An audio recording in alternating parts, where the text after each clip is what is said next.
Our book today in the Thom Hartmann Book Club is by P.E. Moskowitz. It's The Case Against Free Speech, the First Amendment, Fascism, and the Future of Dissent. This is from the introduction. This book is not anti-free speech. It is anti the concept of free speech. It's an important distinction. Everyone should have the right to say what they want. I will not argue otherwise. I am not an authoritarian. In this book, I will not argue that the United States should adopt laws banning racist speech like the ones that have proliferated throughout Europe, for example. I think those laws are often counterproductive and end up being used against leftists instead of against racists. I won't argue that Nazi speech should be outlawed as it is in Germany. I won't argue that the First Amendment should be reformed nor more firmly upheld. This book is not about whether the First Amendment is good or bad. This book is about why the First Amendment is nearly irrelevant, except in its power as a propaganda tool. In the following chapters, I will argue that free speech as a concept is meaningless, that it is a dialectical smokescreen more than an ideal to be upheld, that in a grossly unequal society, in which a few corporations control the means of media dissemination and a small group of the ultra-wealthy bankroll entire political movements, there can be no meaningful definition of free speech. On paper, I'm free to speak as a billionaire. I am as free to speak as a billionaire. Yet I do not have the power to change laws through political donations, to influence college curricula, or to quash entire movements for economic liberation. And still, I hold more speech power than most. I am a published author, and my speech is sanctified by the gatekeepers of my publishing house. Therefore, the path to free speech, I will argue, has less to do with a law about speech, or many laws, than with ending racism and inequality. Throughout U.S. history, disparate groups have claimed to cherish free speech more than their enemies. Unionists in the 1920s saw free speech as synonymous with striking and ultimately class revolution. Today, conservatives are the group to most often shroud their politics in free speech, arguing that any silencing or protesting of their speech runs counter to U.S. values of freedom and liberty for all. But as I hope to prove in this book, free speech has never really existed, because freedom and liberty have never really existed for the vast majority of Americans. Instead, the U.S. has systematically acted against those values, suppressing the opportunities, speech, movements, and actions of the masses, especially people of color and anti-capitalists, in order to favor the free flow of capital to the owning class. This oppression and suppression have been constant since the founding of this country, and therefore free speech is a hollow signifier, pointing to a past that never existed. The funny thing about free speech is that it's been used to fight for and against these liberties, both as a guise for the wealthy and powerful to oppress the poor, like the Koch brothers and their supporters using free speech to push through anti-democratic legislation and rip apart campaign finance laws, and as a rhetorical tool for the working class to further their cause, as happened in the early 1900s when leftists argued that free speech includes the freedom to riot, and the ACLU argued it was the only way to prevent a violent revolution. I don't argue that one definition of free speech is more legitimate than the other, but that they are all relatively empty signifiers, hiding more tangible structures of power and ideas underneath them. So why write a book on free speech if I think the term is essentially meaningless? Because the concept holds so much weight in our country. We argue endlessly about whether it's being trampled on, whether college students hate it, whether the government is adequately upholding it, but we rarely ask what free speech is, or how we got to the free speech crisis we supposedly face today. When you scratch the surface of conversations over free speech, you find more difficult issues underneath. It's much easier to talk about the ability of conservatives to speak on college campuses than about the systemic racism, sexism, and transphobia college students experience. And those are the things that students who protest campus visits by right-wing conservatives are actually fighting against. It's easier to fantasize about a country that values free speech than to grapple with the fact that we place so much emphasis on free speech while jailing dissidents and allowing tens of millions to live in poverty. What is free speech to someone who works 60 hours a week and has no time nor any platform to use their supposed right? There is relatively little literature and philosophy on free speech, despite the fact that it has been in constant contention since the founding of this country. Even the legal history of the First Amendment is sparse for something so foundational to the values of our country. A few have seriously grappled with ideas of what free speech does and does not mean, most notably literary theorist Stanley Fish, who has argued that the term does not mean much at all. Leftists like Noam Chomsky have written about free speech tangentially in their explorations of media as a propaganda tool. Most history books on speech are written as hagiographies, unquestioning the intent of the Founding Fathers and their morals, with a few notable exceptions, such as Laura Weintraub's The Taming of Free Speech. I don't intend to fill the yawning gap of research history and philosophy. This is not a definitive account of free speech, but a necessary intervention, prodding us to be more critical of the term, and maybe along with it, of the other lofty concepts we must hold near and dear. The case against free speech. You know, every day here on the Thom Hartmann Program, Louise and I and our team, Sean, Nate, Shira, Dave, Chase, Sue, Nigel, Ron, we all work to put together the very, very best show we possibly can. And there's an enormous amount of work that goes into the show. And one of the things that comes out of that is a lot of content, a lot of specific information that we go through and we dig out and, we want to share with you. And Sue puts that into our newsletter every week. And I think you will, if you don't already receive our newsletter, it comes in email every day, about an hour after we're off the air, or maybe a couple hours after we're off the air. And Sue goes through and pulls literally every link to every story that we talked about and puts it into the newsletter. It's free. We don't sell the list or anything. You complete safety and security. There's no charge. There's no nothing. Just, plug in your email address over at thomhartmann.com. And you get signed up for the newsletter. It's all fairly obvious. You'll see it on the website. So check it out, thomhartmann.com. Thank you. Want to connect with the show online? You can find the Thom Hartmann Program on Facebook, Twitter, and Instagram.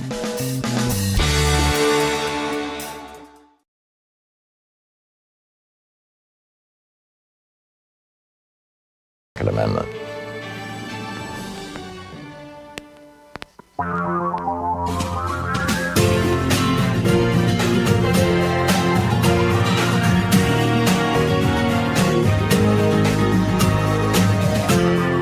This is the Thom Hartmann Program. And happy Wednesday. Congressman Pocan will be with us tomorrow. Typically, he's on Wednesdays taking your calls for the hour. And tomorrow's first hour, second hour, Sean? First hour, great. So he'll be here tomorrow at this time.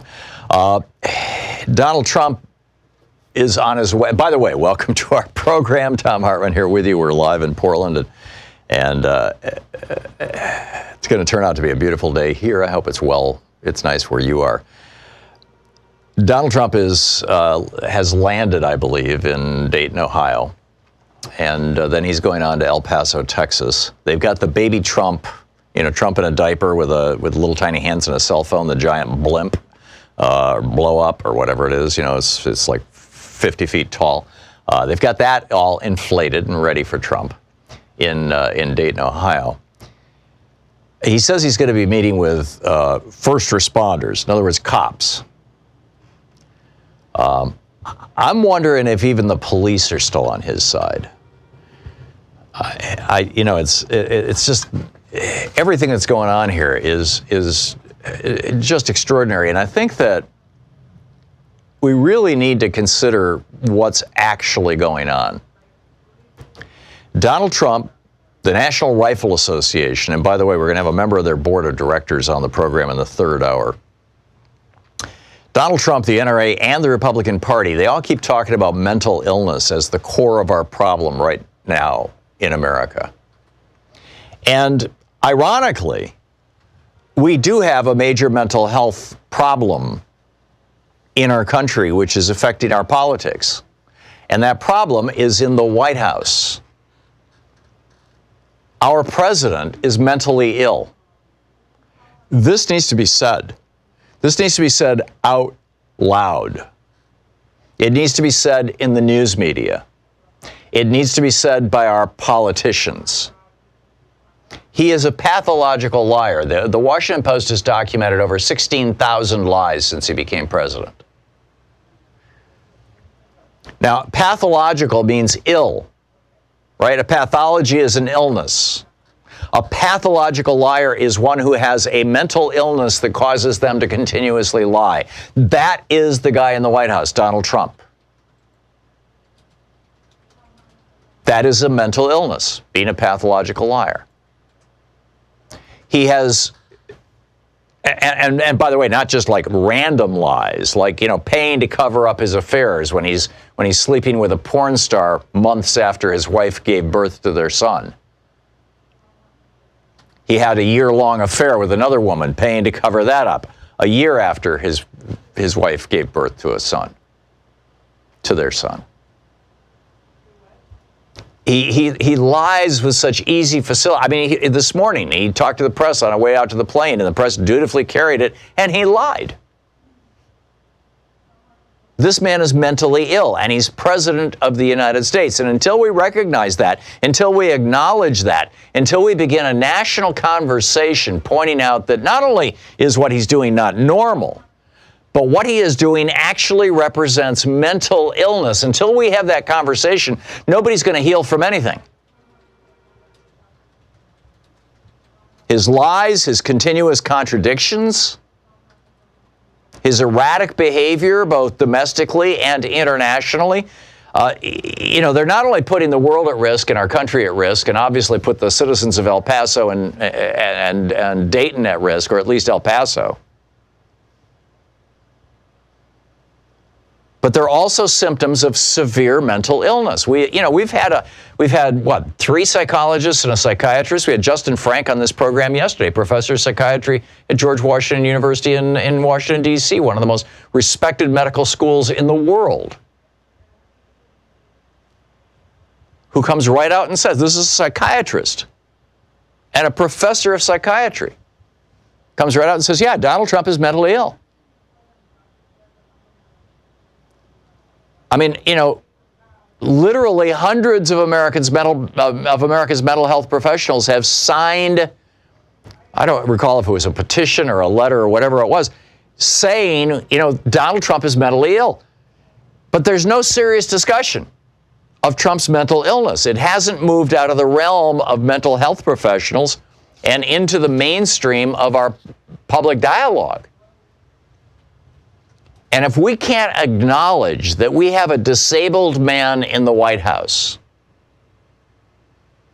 and that his disability is literally putting us and the entire world, from global warming to nuclear war to Iran and North Korea and Venezuela, his mental illness is putting us at risk. One of the most common understandings in the mental health community, it's a cliche, is that healing starts with acknowledging the cause of the problem. We as a nation are not going to heal from this trauma that has been inflicted on us by the Trump presidency and the Republican complicity in it until we acknowledge that it is Donald Trump's mental illness that has torn us apart. It is Donald Trump's mental illness that has poisoned our national dialogue. It is Donald Trump's mental illness that has poisoned our international relations. He has that hoarding syndrome that we've talked about with so many, particularly of our right-wing billionaires, who are just more. There's never enough. This comes out of a deep-seated mental illness. In this case, Professor Frank told us it's because his father basically hated him, and his mother didn't want to be his mother. His mother didn't apparently want to be anybody's mother. They shipped him off to military academy when he was 13 because he was accumulating switchblades and threatening people. He was a bully when he was 10, 11, 12 years old. He was constantly beating people up and threatening people. And finally, his father said, I can't deal with this. Sent him off to military academy. And when he came home during the summers, his mother went to Scotland without him. And he was left with his father, who hated him, according to Dr. Frank. And that mental illness produced this, there's never enough. There's never enough love. There's never enough money. There's never enough. And so because of that mental illness, he's willing to play footsie with dictators around the world as long as he can have a hotel in their country. He's got a Trump Tower in the Philippines. He loves Duterte, who's killing people and bragging about it. And Duterte, the president of the Philippines, you know, a right-wing Trumpster, talking about a female legislator, or no, it was a woman in the Philippines. I believe she was a high-profile woman. I don't recall why, whether she was in politics or the media, who was raped, and Duterte said, well, that he was disappointed that he didn't have an opportunity to be one of the men who was raping her. She was gang raped. You've got Trump supporting Erdogan in Turkey. He's got 2 Trump towers in Turkey. You got Trump wanting to build a Trump tower in Moscow and saying, oh, you know, well, Vladimir Putin told me that they weren't going to interfere with our election. I believe him over the CIA. Why? Because there's $1 billion at stake. This is his mental illness. He's willing to violate all the norms of our society, and has apparently since he was a child, because he's mentally ill. So yeah, the NRA is right. We have a mental illness problem in this country. It's in the White House. The Republicans are right. There's a mental illness problem animating in part things like the El Paso shooting. And that mental illness problem is Donald Trump, the President of the United States, being mentally ill. He displayed it this morning to the press in his press availability when he lied through his teeth to them, as he does literally every time he's on camera, unless he's reading a teleprompter, and even then, you know, but I mean, we see how absolutely erratic this guy is. So the proposition that I'm putting forward, everybody's talking about, oh, you know, we need to heal America. Justin Frank yesterday was saying, you know, in the absence of a nurturing father figure in the White House, or parental figure, we need to, during a time of crisis and the need for healing, that we need a leader to step up and be the person who's going to pull the country together. And that's clearly not going to be Donald Trump, and it's clearly not going to be Mike Pence. Who's number 3 in line? Nancy Pelosi. And Justin Trump said Nancy Pelosi should, you know, pull the House back into session and be that leader. Well, I don't disagree, but I don't think that's going to heal this country. I don't think that this country is going to begin healing until we acknowledge that the man in the White House, who is there, in my opinion, illegitimately, he's there because of voter suppression by the Republican Party in Wisconsin, Michigan, Ohio, and Pennsylvania. He is there because of intervention in our elections by the Saudis and the Russians and God only knows who else. He is there because billionaires have, quote, free speech, according to the Supreme Court, to pour hundreds of millions of dollars into our elections. And he happened to be at the top of the ticket. Until we acknowledge that this man is mentally ill and that his mental illness is what is damaging our country, his constant, we're not going to be healing, his constant thirst for more.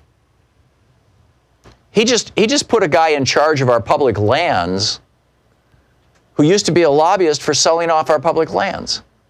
He put him in charge of like 20% of all the land in America.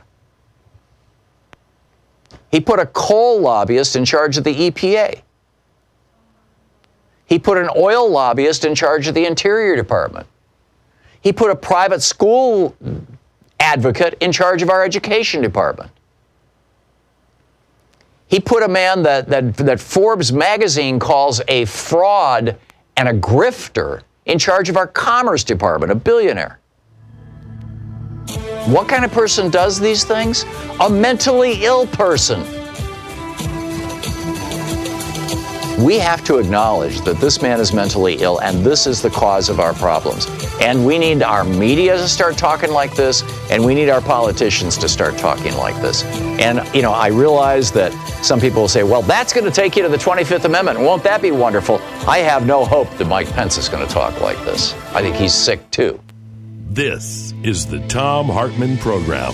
It's just that, Mike Pence's psychopathologies are nowhere near as severe as Donald Trump's.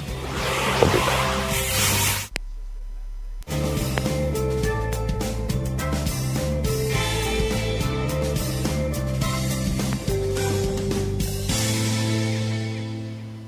And welcome back. Jeanette in Madison, Wisconsin. Hey, Jeanette, thanks for watching Free Speech TV. What's on your mind today?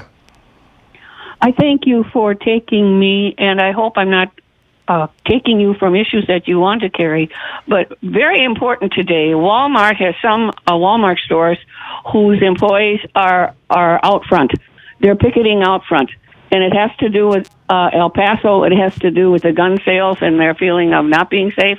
So I am asking all people listening to you to call their local Walmart stores and tell Walmarts to get out of the gun business. Oh, that's and I interesting. also approached Walmart headquarters today and told them the same thing. So we can call them, tell them to get out of the gun business. Yeah. You know what guns are doing to this country. And Walmart employees are not safe.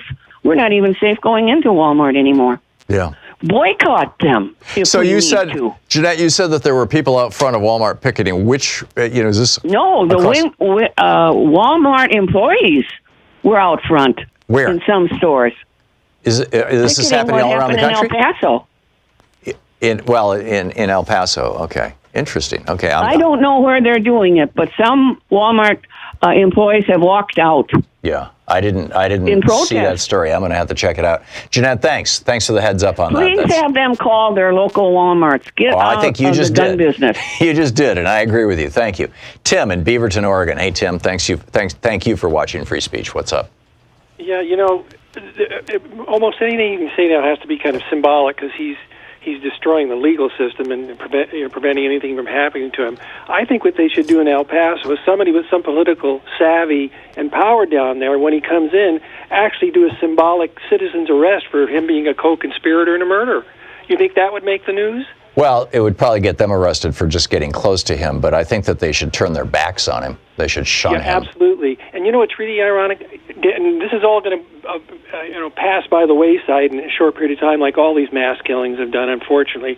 But I'll guarantee you, in his next rally, if he came into one of his next rallies with these lunatics that show up and said something like, "We certainly got rid of a lot of those Mexicans in El Paso," he would get cheers. There's no question about it. That's what's going on in this country, and people just don't have a clue. Oh, down in Florida, he said, "I don't know what to do about these the Mexicans," or whatever the phrase, illegal, whatever phrase he used, and somebody in the audience yelled, "Shoot them!"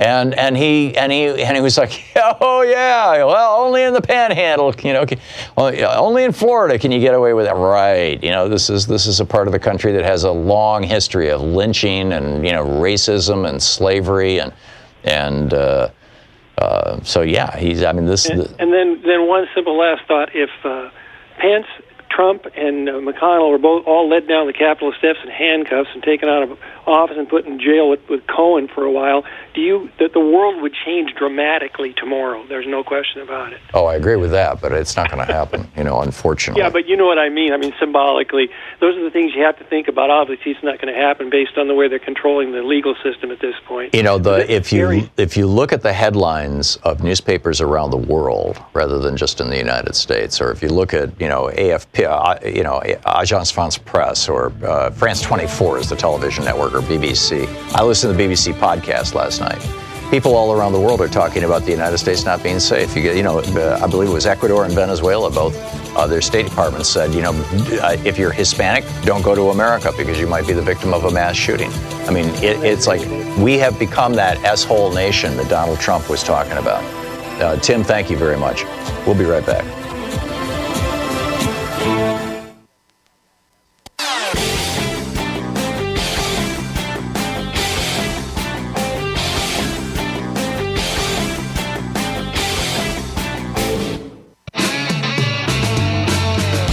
By the way, welcome back. Thom Hartmann here with you. The 25th Amendment says that if the president is disabled, now, what they had in mind was the president had a stroke, the president had a heart attack, Franklin Roosevelt had a stroke, Dwight Eisenhower had a heart attack, both while in office. If the president is shot, but not killed, which is what happened to McKinley. Well, he died 2 days later of gangrene, but for 2 days he was still president. That the vice president can declare the president incapacitated and take over. And the cabinet, or a majority of the cabinet, can essentially make that permanent. They take it to Congress. Now, I have no illusions that that's going to happen. Because as I said, I think, Mike Pence he's just a craven politician. This is the same Mike Pence who was writing op-eds in the newspaper about how tobacco doesn't cause addiction. This is the same Mike Pence who pushed through and enthusiastically signed legislation that essentially said that if women had miscarriages, that they had to provide funerals for whatever came out in whatever blood came out or whatever, and report themselves to the police. Got knocked down by the courts. Pence is not, he's not going to initiate the 25th Amendment. So that's not the argument I'm making. But we do have to do something about this. And it's part of the problem obviously is guns. And at the risk of sounding self-serving, and I'm just going to say this right up front, I have a new book out. It's called The Hidden History of Guns and the Second Amendment. It came out just a month or so ago. It's a small book. Typically a book is 80 to 130,000 words. That's your typical book, a 300-400 page book. I wanted to write a series of small books that you could literally read in a day, that you could share with somebody else and say, here, read this, without giving them 500 pages. So this is a small book. It's 5 by 7 inches. It's 190 pages. It's easy to read. You can read it in a few hours. And it goes through why the Second Amendment is not what the Supreme Court recently said it is, what the real history of it is, what the history of guns in America is, and most importantly, the last third of the book is all the ways that we can solve this problem. You've all heard about the cars and driver's license thing. Cory Booker has now picked up my driver's license thing. A few other politicians are talking about that, treating guns like cars. I also think that we should treat semi-automatic weapons the same way we do fully automatic weapons, that we should get all the weapons of war off the streets. Straightforward stuff. But I want to encourage you, and I realize this, like I said, it sounds like a promotion. There's actually Roxanne Dunbar Ortiz, I believe is her name, also wrote an excellent book on guns. There are a number of excellent books out there on guns. Get one of them. Mine is the shortest. But, start sharing. I mean, we not only need a conversation about the mental illness of our president, but we also need a conversation about how destructive this so-called free speech right that the Supreme Court gave to corporations, billionaires, and the NRA has been to the United States. And how the Republican Party and a few Democrats have enabled this over the years. But I'm telling you, we are not going to have a solution to this problem or any of the larger problems that we're facing on the international stage as well as national until we acknowledge that Trump is mentally ill. You're listening to the Thom Hartmann Program. Call 202-808-9925. I almost said that Trump is nuts, but then I thought, well, that's an insult to nuts. Anyhow, we'll be back.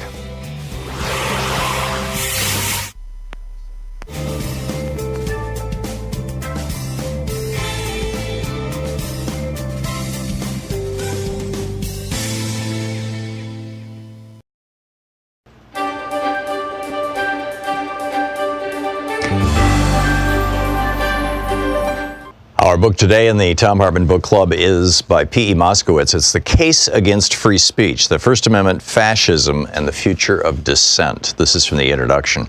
This book is not anti-free speech. It is anti the concept of free speech. It's an important distinction. Everyone should have the right to say what they want. I will not argue otherwise. I am not an authoritarian. In this book, I will not argue that the United States should adopt laws banning racist speech, like the ones that have proliferated throughout Europe, for example. I think those laws are often counterproductive and end up being used against leftists instead of against racists. I won't argue that Nazi speech should be outlawed as it is in Germany. I won't argue that the First Amendment should be reformed nor more firmly upheld. This book is not about whether the First Amendment is good or bad. This book is about why the First Amendment is nearly irrelevant, except in its power as a propaganda tool. In the following chapters, I will argue that free speech as a concept is meaningless, that it is a dialectical smokescreen more than an ideal to be upheld, that in a grossly unequal society, in which a few corporations control the means of media dissemination and a small group of the ultra-wealthy bankroll entire political movements, there can be no meaningful definition of free speech. On paper, I'm free to speak as a billionaire. I am as free to speak as a billionaire. Yet I do not have the power to change laws through political donations, to influence college curricula, or to quash entire movements for economic liberation.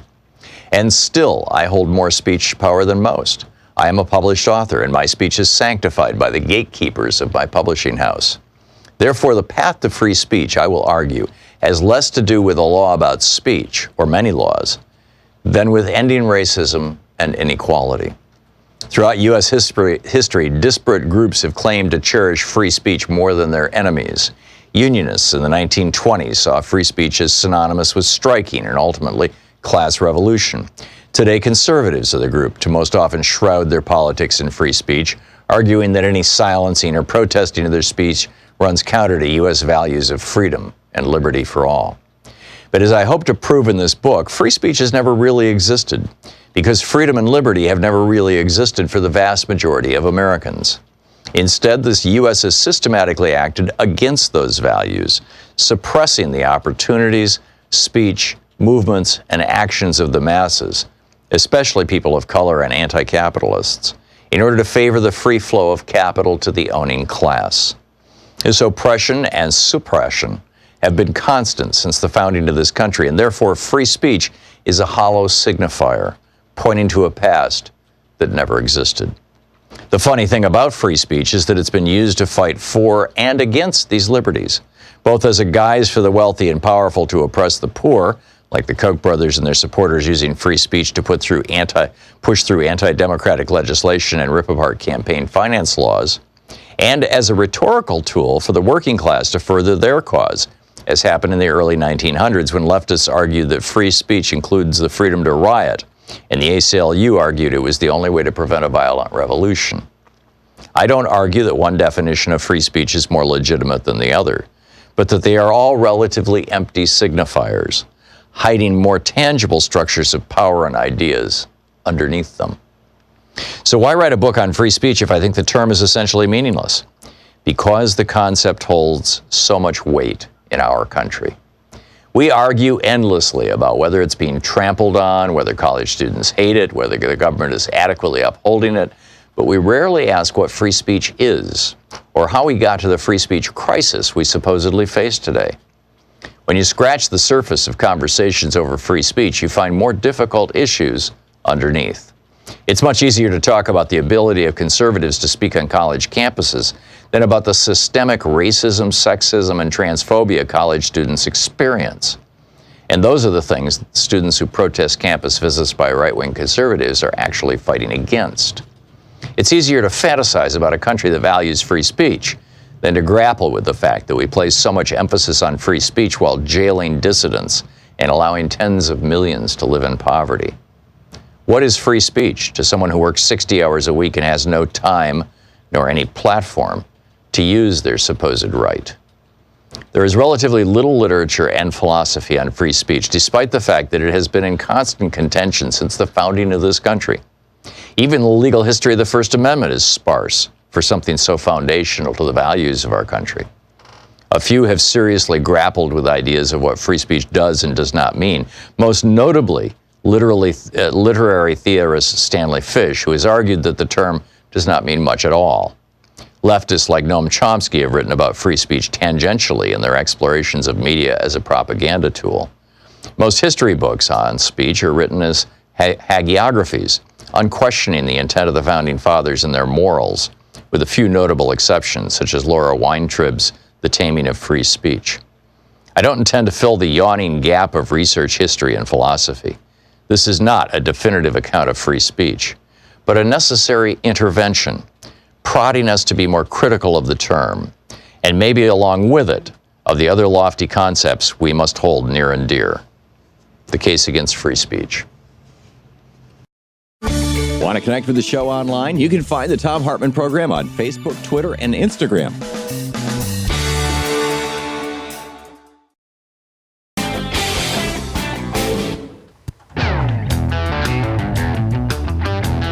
So Walmart employees are staging a walkout. This is the headline in the Washington Post. Walmart employees are staging a walkout to protest gun sales. Hundreds of white-collar Walmart employees are expected to walk out Wednesday afternoon, that's today, to protest the retailer's gun policies after shootings at 2 company stores left 24 dead. San Bruno, California, Portland, Oregon, and Brooklyn, New York are all taking action right now, the employees there. And I'm in South Haven, Mississippi. Days earlier, a Walmart employee fatally shot 2 co-workers at a store in South Haven, Mississippi. Didn't even make the news. Only 2 people died, right? In this Walmart shooting. Incredible. Incredible. So you might want to call your local Walmart and say, stop selling guns. Couldn't hurt. Just every now and then there's like, I need to kind of break the state. I'm going to pick up your phone calls in just a second, but, it's been kind of a tough program. I wanted to give you a little good news. If you are in the Portland area on the weekend of August 24th and 25th, I will be performing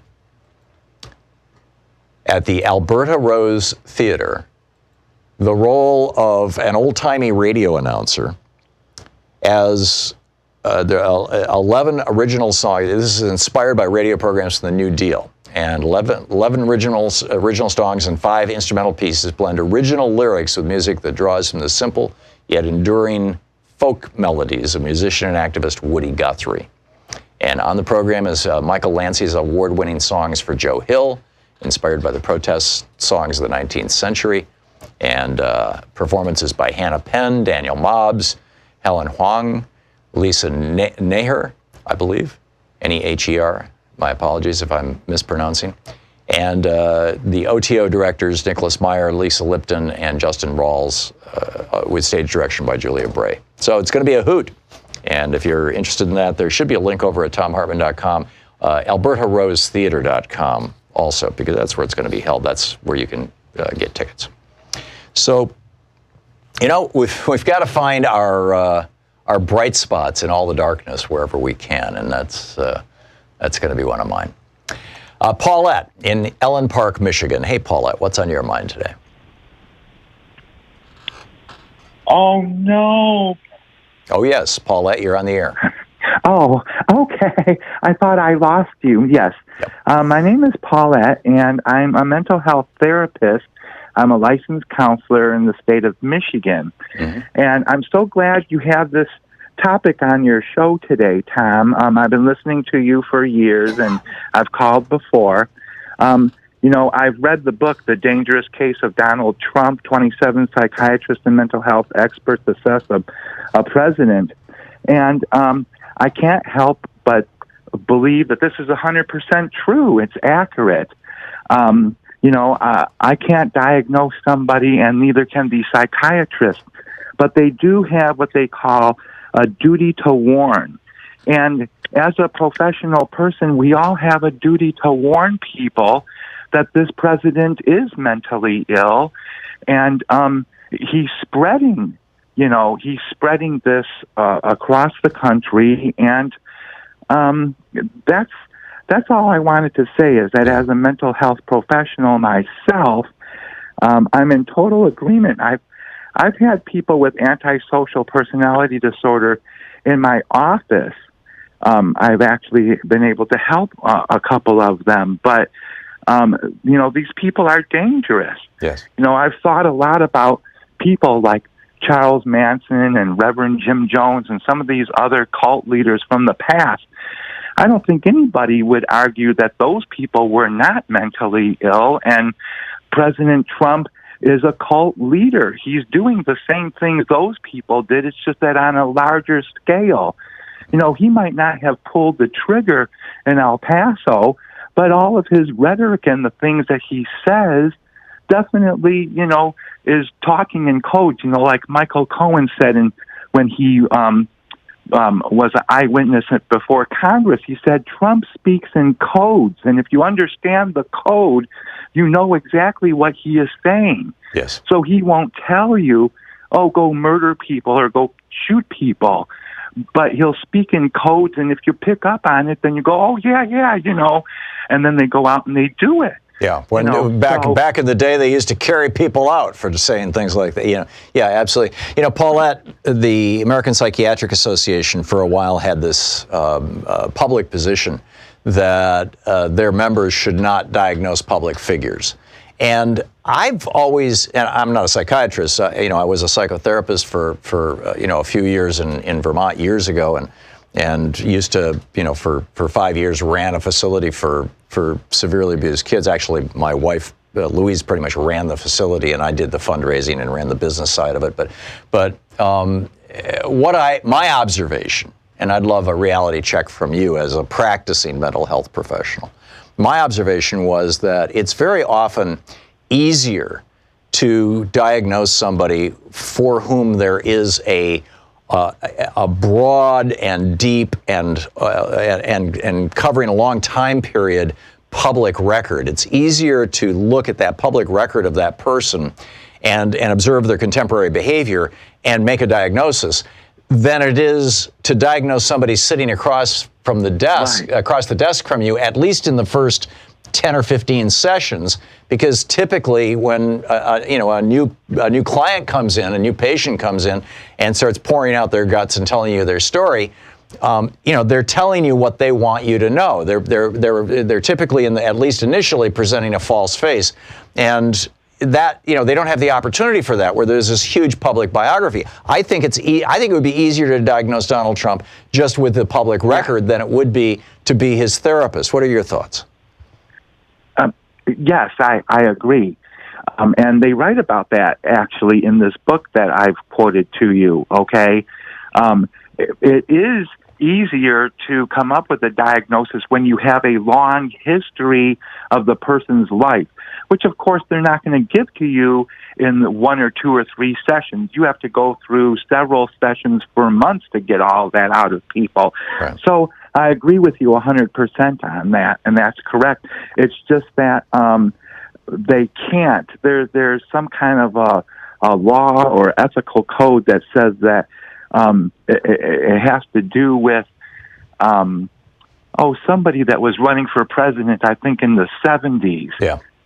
Do you know what I'm talking about? It might go back to Tom Eagleton. He was originally George McGovern's running mate, and he dropped out because it came out that he had some sort of treatment for depression. I don't remember if it was ECT or what it was, but that he had been treated for depression, and so he pulled out of the race. But yeah, Paulette, I need to move along, but thank you. Thanks for the call, and thanks for your comments. It's great to hear from you. Rick in is it Lisle, Illinois? Lisle? Yes, I read your book, and I'd have to say that it was painful to hear about the soldiers shooting at that I think you said a 3 or 5 year old kid. That little Native American kid. You're talking about my book, The Hidden History of Guns and the Second Amendment. Yes. Yeah. That was the thing that hasn't left my mind quite easily, as easy as probably other facts. You know what I mean? Yeah. That was. Well, it's that really illustrates Joseph Stalin's comment that one murder is a tragedy, 20 million murders is a statistic, and so what I've tried to do with that story in the book is make the brutality of Manifest Destiny clear. But anyhow, back to you, Rick. Well, it impacted me, so I just thought I'd call. Now, I was saying to your screener that I think that Trump should be in front of the El Paso people and the people in Ohio, because he needs to. There's something has to happen, because I am agreeing that this president has done stuff that's really responsible for where we're at, because America used to be a place where you could buy ex World War II rifles and pistols and all sorts of stuff in the back of a magazine. I mean, something has changed in our country, and when you have a person who's your leader, who is sending out these kind of signals that it's okay to hate people. And then, of course, you have these hate groups that are going to be, that are going to do horrors with their hate, as we just saw. I mean, it's where do we go? What happened to America where you could buy a Sten gun in the back of a magazine in 1961 to a place where we're now going to have to, put in these draconian gun laws that are going to affect everybody except for, of course, the rich, who are going to be able to afford any gun they want. Yeah, I don't think it's so much a matter of gun laws or not gun laws, although the lethality of modern weaponry exceeds that of the weapons even made for World War II. I mean, these modern weapons, they fire supersonic bullets. So that when they hit the body, there's this massive shock wave that goes through the entire body. The bullets are intended to fragment or tumble through the body. So instead of just punching right through like the old bullets did, they tear 3-inch wide holes through people. They're intended for maximum killing, and these are the weapons of war that are on our streets. And I get it what you're saying about Trump going to El Paso and Ohio, that he needs to be confronted by the people, or he needs to at least see these people.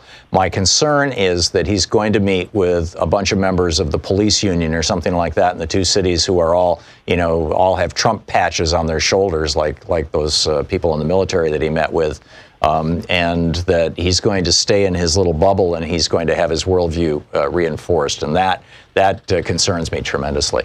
But Rick, thanks for the call. Trent in Monroe, Louisiana, it says here you're a Trump supporter. Your thoughts, Trent? Hi, Tom. Yeah, I'm a home giver, a home caregiver, and so I'm popping through all the cable networks, and I love to pop into you every once in a while because you offer a kind of refreshing perspective on things. And today, I feel like we're kind of ecumenical about the corporate nervous breakdown that a lot of us are feeling as conservatives and liberals about all of this. I just kind of wanted to interject that here in Monroe, every liberal friend, every conservative friend I've got's got guns galore. We love our guns down here. And I'm just wondering if a possibility for the future to weed out some of the people that are really disturbed is to build a sort of civil defense, civil militia for events that could happen that we would need to help the police or the sheriffs in our counties. But we already have that. It's called the National Guard. Okay, well, I'm just saying for... No, and the National Guard does get called out. I mean, Nixon called them out in response to campus protests, and they shot 4 people in Ohio. But we've got that. Well, I'm just running this past you. I just know that we're feeling pretty ecumenical about the sorrow we're all feeling, and I'm just wondering if this might be a way to weed out, because conservatives and liberals love to get together and go camping and talk, and the kids that are really disturbed could see real individuals debating, in a serious civil way, serious issues. Anyway, but brother, why is it, Trent? Why is it, Trent, that when a black person commits murder or commits a crime or commits a mass crime, or when a Muslim commits a crime, when Osama bin Laden killed 3,000 people in New York City, nobody questioned his mental state. Nobody questions the mental state of all the black men on death row in the United States. Yet when young, privileged white men get guns and shoot people, shoot up events, everybody wants to talk about mental health. The American Psychological Association has come out with a statement on this. This is the official statement of the American Psychological Association. They said, and I quote, "Psychological science has demonstrated that social contagion, the spread of thoughts, emotions, and behaviors from person to person and among large groups, is real and may well be a factor, at least in the El Paso shooting. Routinely blaming mass shootings on mental illness is unfounded and stigmatizing. Research has shown that only a very small percentage of violent acts are committed by people who are diagnosed with or in treatment for mental illness. The rates of mental illness are roughly the same around the world, yet other countries are not experiencing these traumatic events. One critical factor is access to and the lethality of the weapons that are being used in these crimes. Adding racism, intolerance, and bigotry to the mix is a recipe for disaster." And Trent, my apologies. I didn't realize that it's a hard break. I can't control it. That break was coming, but thank you for the for the reasonableness of your call. Trent, thank you. You're listening to Thom Hartmann. Visit thomhartmann.com for audio and video archives. We will be back with more of your calls in just a moment. It's 48 minutes, past the hour.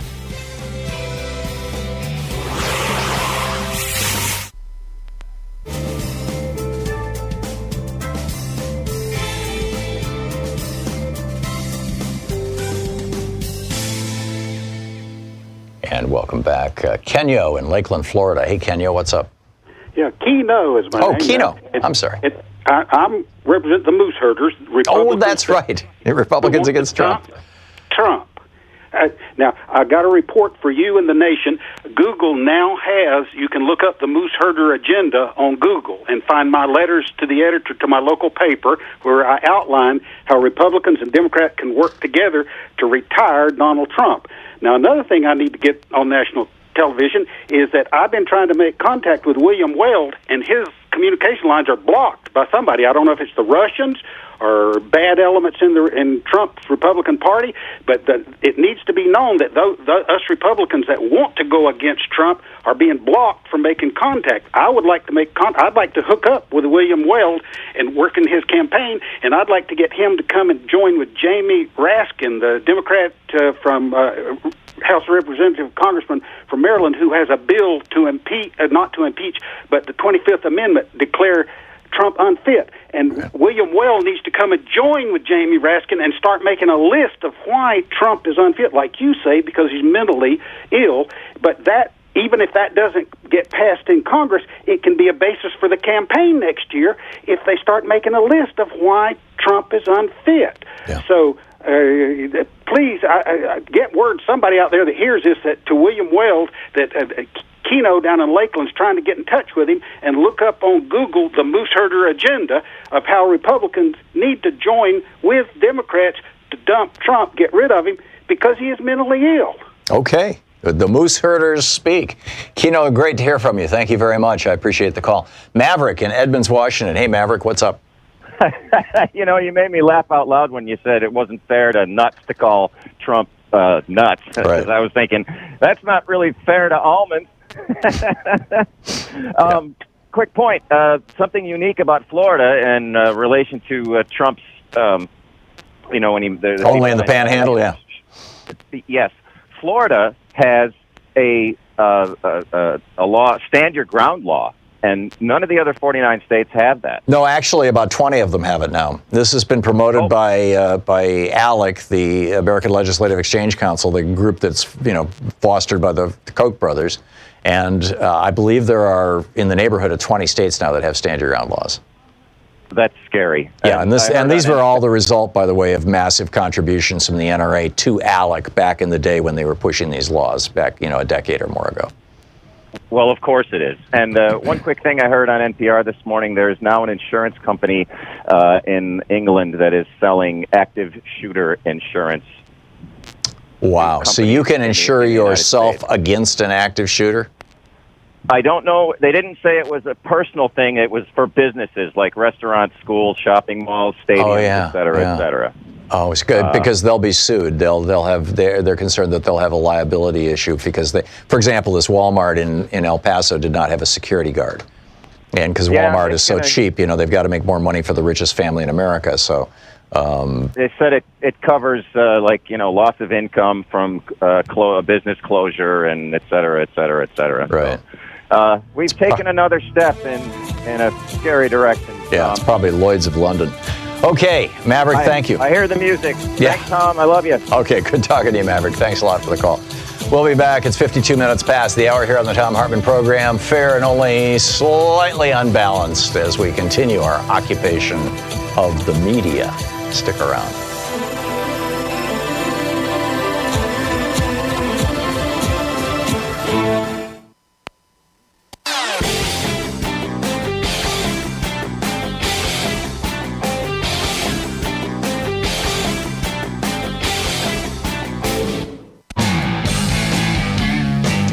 Welcome back. So Maverick, one of our regular callers, was just telling us that an insurance company in the United Kingdom, Sean thinks it's McGowan Insurance. She's been Googling this thing or DuckDuckGoing it.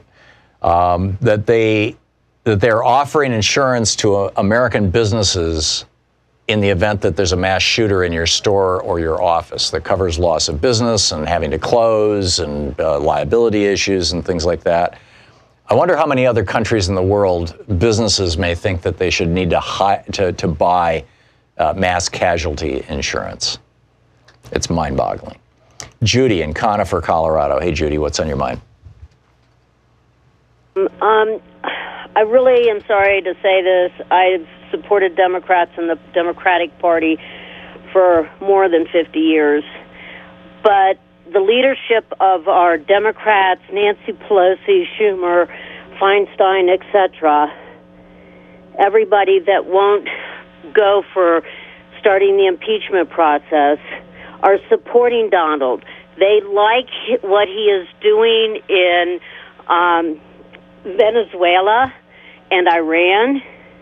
No, I think they're very worried about what he's doing in Venezuela and Iran. Either of those things could lead to war. And yeah, they could, that's okay. And they have been them. condemned. Particularly his actions in Iran have been condemned. I'm not sure that Schumer or Pelosi have condemned his actions in Venezuela. I think they should, but I know that they've condemned his actions in Iraq at some length. So. No, Iran, not Iraq. I'm sorry. Iran. That's what I meant. I meant Iran. My apologies. Okay. Well, I haven't really heard him, but they are supporting him, and it's really unfortunate that they refuse. Especially Pelosi refuses to start the impeachment process. Donald will win next year because of the Republicans control the computer program that counts the votes. Yeah. Well, we'll see. We'll see, Judy, but I'm with you, and that's why I get that, and that's why Mitch McConnell is refusing to allow the House-passed bill, H.R. 1, that would have secured our elections, to even have a hearing in the United States Senate. Whitney in Chicago. Hey, Whitney, what's up?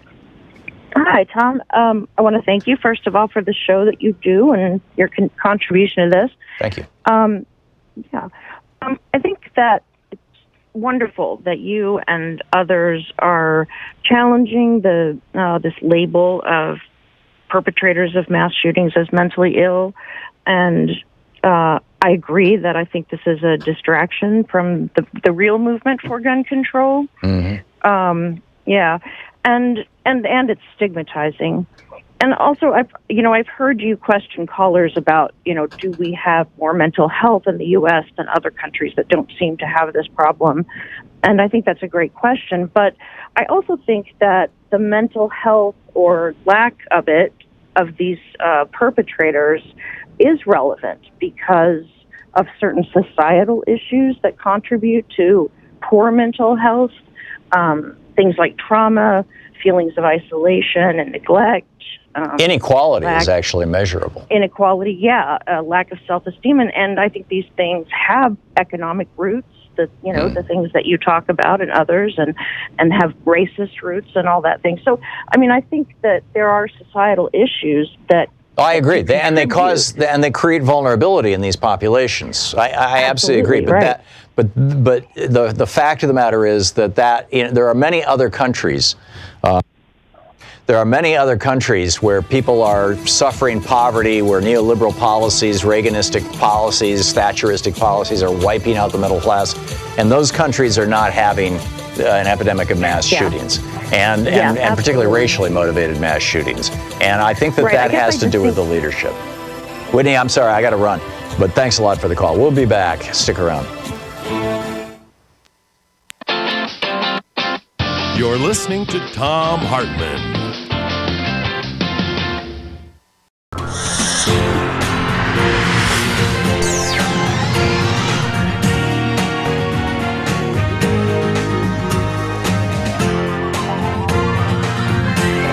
We say fight back!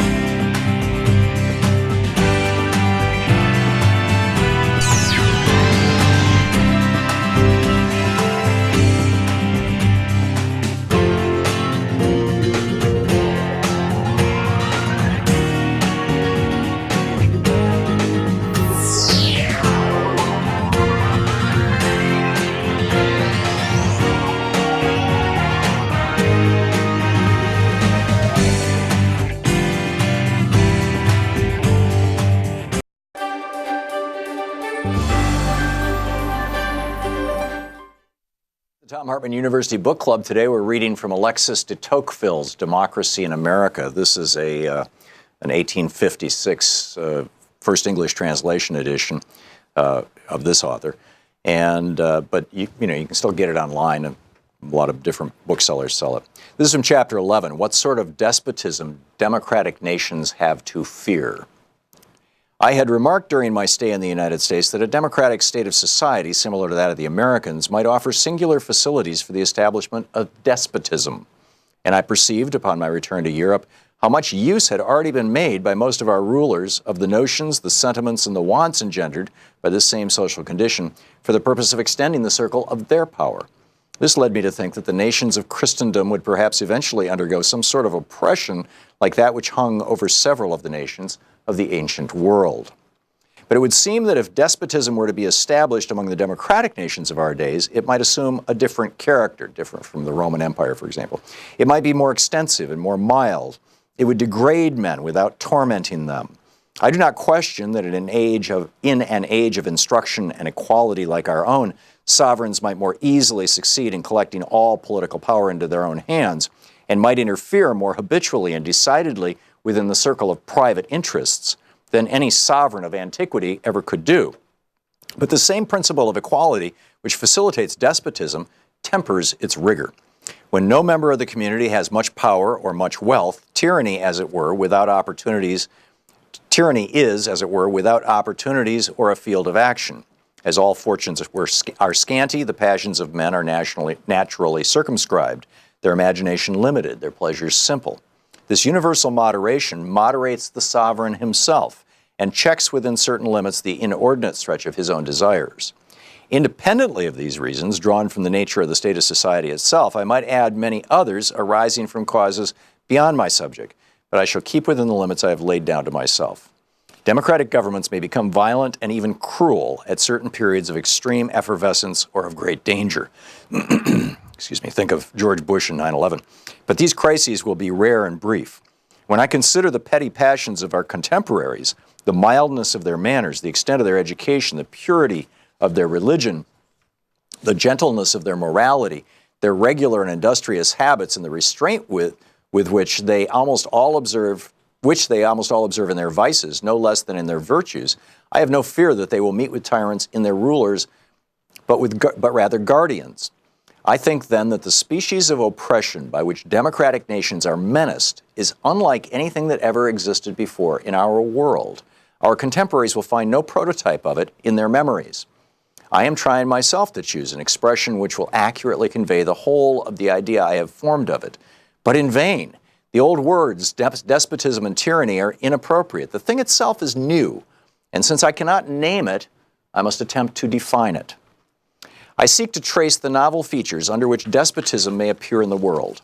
The first thing that strikes the observation is an immutable multitude of men, all equal and alike, incessantly endeavoring to procure the petty and paltry pleasures with which they glut their lives. Think now of a television society. Each of them, living apart, is as a stranger to the fate of all the rest. His children and his private friends constitute to him the whole of mankind. As for the rest of his fellow citizens, he is close to them, but he sees them not. He touches them, but he feels them not. He exists, but in himself and for himself alone. And if his kindred still remain to him, he may be said at any rate to have lost his country. Above this race of men stands an immense and tutelary power, which takes upon itself alone to secure their gratifications and to watch over their fate. Facebook? That power is absolute, minute, regular, provident, and mild. It would be like the authority of a parent if, like that authority, its object was to prepare men for manhood, but it seeks, on the contrary, to keep them in perpetual childhood. It is well content that people should rejoice, providing that they think of nothing but rejoicing. For their happiness, such a government willingly labors, but it chooses to be the sole agent and only arbiter of that happiness. It provides for their security, foresees and supplies their necessities, facilitates their pleasures, manages their principal concerns, directs their industry, regulates the descent of property, and subdivides their inheritances. What remains but to spare them all the care of thinking and all the trouble of living? Thus, it every day renders the exercise of the free agency of man less useful and less frequent. It circumscribes the will within a narrower range and gradually robs a man of all the uses of himself. The principle of equality has prepared men for these things. It has predisposed men to endure them and oftentimes to look on them as benefits.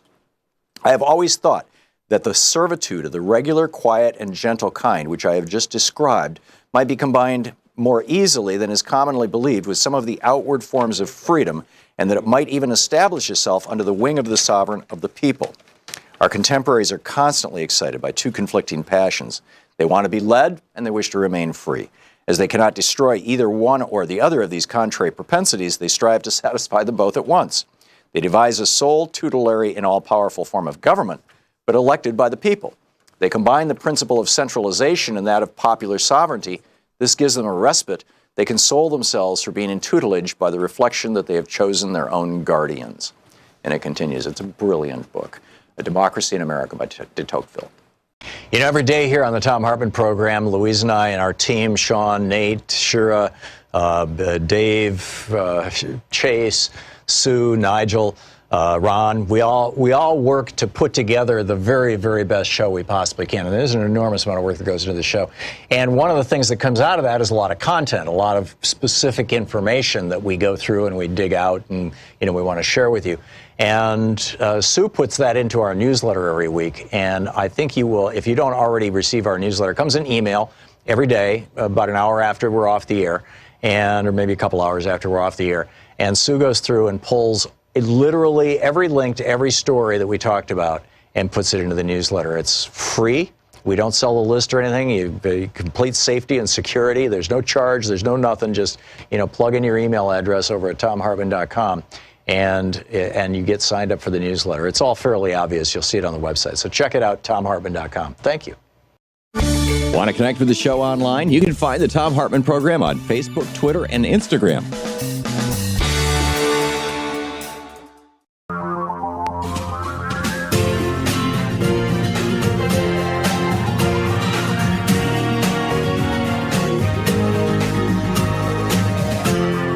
This is the Thom Hartmann Program. Welcome back. We've been talking about what the media doesn't speak of, right? Speaking the unspeakable. And the unspeakable in this case is that when the NRA says, we have a mental health problem in the United States, when Mitch McConnell says, we've got a mental health problem in the United States, when the Republican Party says, we've got a mental health problem in the United States, in a very small way, they're correct. However, the details, they don't get the details right. We do have a mental health problem in this country, and it is in the White House. We have a mentally ill man as president.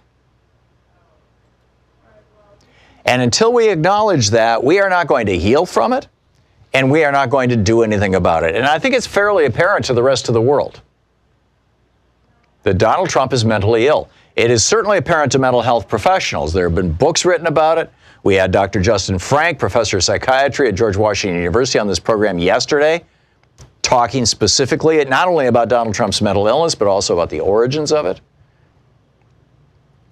Back in his childhood, with his mother abandoning him, his father sending him off to military academy, his father, being himself a sociopath.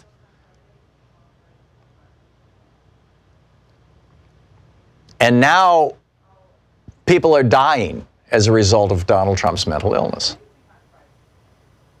We had a young white man who traveled 8 or 9 hours to El Paso, Texas, with an arsenal worthy of a Marine in Iraq, specifically to hunt Hispanics, to hunt and kill Latinos and Latinas. And a group of Hispanic, I'm not sure what the right word is, high-profile Hispanics, I guess would be the phrase, have published an extraordinary op-ed in today's Washington Post.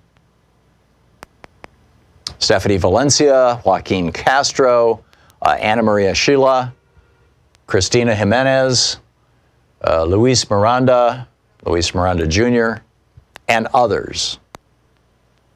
33 Latino leaders is how they describe themselves in the op-ed. It is titled, Hispanics in America are under attack. Now, obviously, it's not just Hispanics.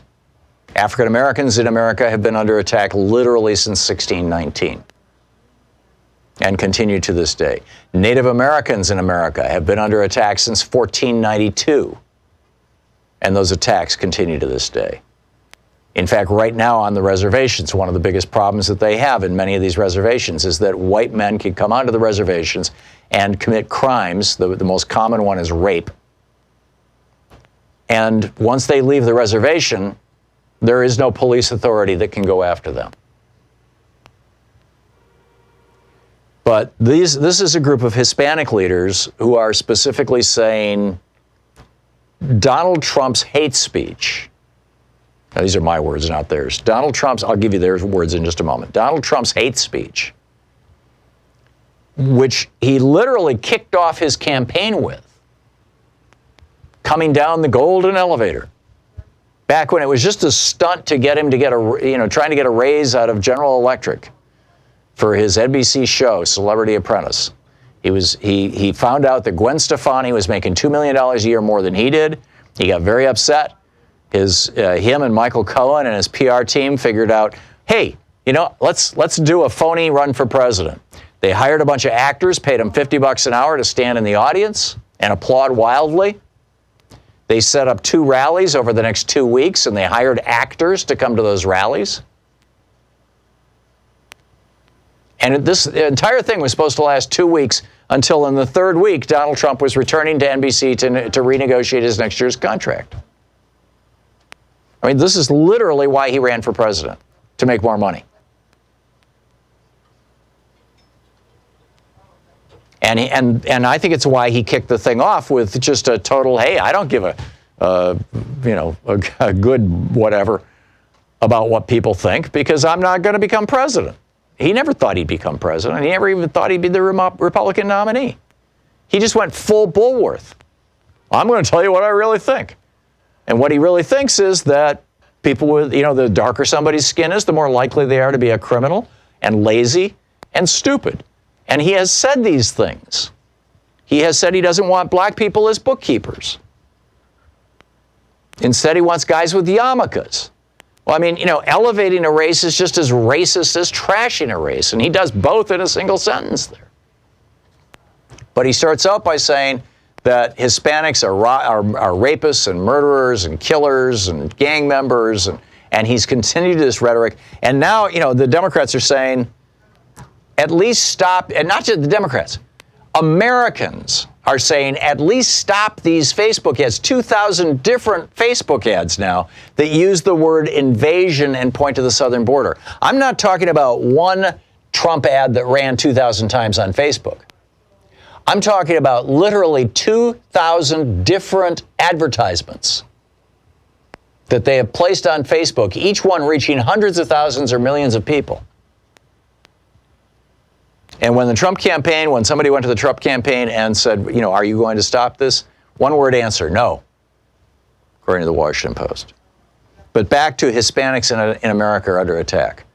Trump is on his way to El Paso. Well, he's in Dayton right now, meeting with the police who like him, apparently. But here's what these folks had to say in today's Washington Post. Many will not want to hear or believe this. Hispanics in this country are under attack. Black and brown people in this country are under attack. Immigrants in this country are under attack. And President Trump is fanning the flames of hate, division, and bigotry directed at us all, immigrants and U.S. citizens alike. Though the attack has been pervasive for many people in this country for years, it is becoming an epidemic that is quickly infecting more communities and posing a real threat to our country, write these Hispanic leaders in today's Washington Post. The president, they add, is also providing cover for white nationalists, explicitly endorsing hate speech and tacitly endorsing violence. And they're right. Their call for action, they're saying we demand leadership from both political parties. And I'm with them on that. Where are the Republicans on this? Jake Tapper for Face the Nation or whatever, Meet the Press, I guess is whatever his show is. No, Jake Tapper's, it's State of the Union. Thank you, Sean. That's right. He opened his show on the weekend saying that they reached out to the Republican senators from Texas because they had a couple of Democrats on talking about the shooting in El Paso. They reached out to both Republican senators from Texas, Ted Cruz and John Cornyn. No, sorry, we can't appear. They reached out to Greg Abbott, the governor. No, sorry, we can't. The lieutenant governor. Nope, we can't appear. Republican members of Congress, no, not a chance. 1 out of 50. Literally, they asked 50 different elected Republican officials to come on and speak on the record about this. And only one, Ted Yoho, was willing to do it. And he got ridiculed because he came on and he said, it's video games and mental illness. And Kevin McCarthy, the number 3 Republican in the House, is now, or the number 1 Republican in the House is now saying this. It's these video games. Japan has a gaming culture. I mean, in the United States, it's just like one of many things that young people do. In Japan, it's like front and center. You hear anybody doing mass shootings in Japan? No, neither do I.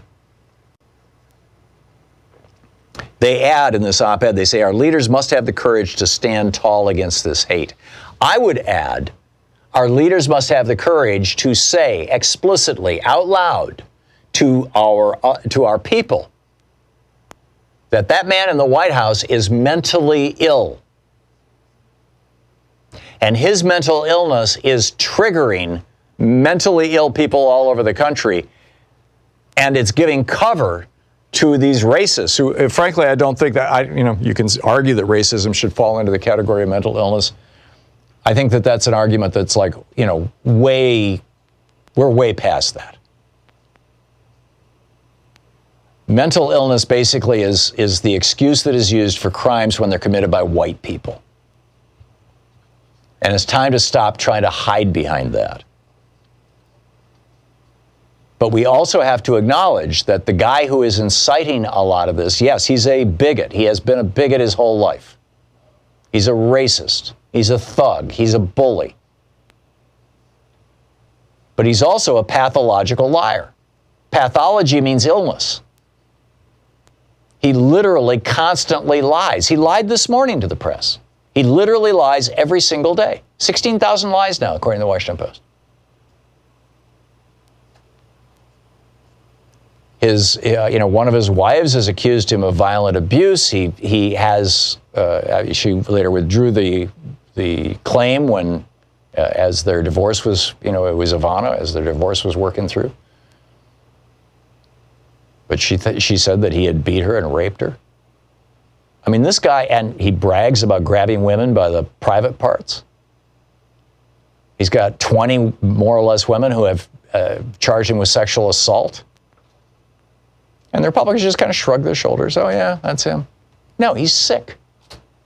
And that sickness is infecting our country, and we have to acknowledge that. In this op-ed here in the Washington Post, this is hate and white nationalism, plain and simple, and it is fueled by irresponsible rhetoric. Unabashedly saying that Muslims should not be allowed in this country, warning people of invasions from Hispanics and immigrants, as cited in the Suspects Manifesto, encouraging chants of send them back, and calling neo-Nazis and white supremacists very fine people are all examples of rhetoric that inspires hate and violence. We see the consequences in the stories of the victims and their families who mourn them, in the tears of those caring for the wounded. They point out that since the Sandy Hook massacre of 20 elementary school children in Newtown, Connecticut in 2012, there have been 2,193 mass shootings in the United States. Other countries are literally warning their people about coming to America if they have brown skin. It's amazing. The New York Times reporting the Trump campaign unapologetic Tuesday about running Facebook ads that use the word invasion. This is the Thom Hartmann Program. We have a mentally ill president, and we have to acknowledge that, and we have to figure out what to do about it. Your thoughts, suggestions?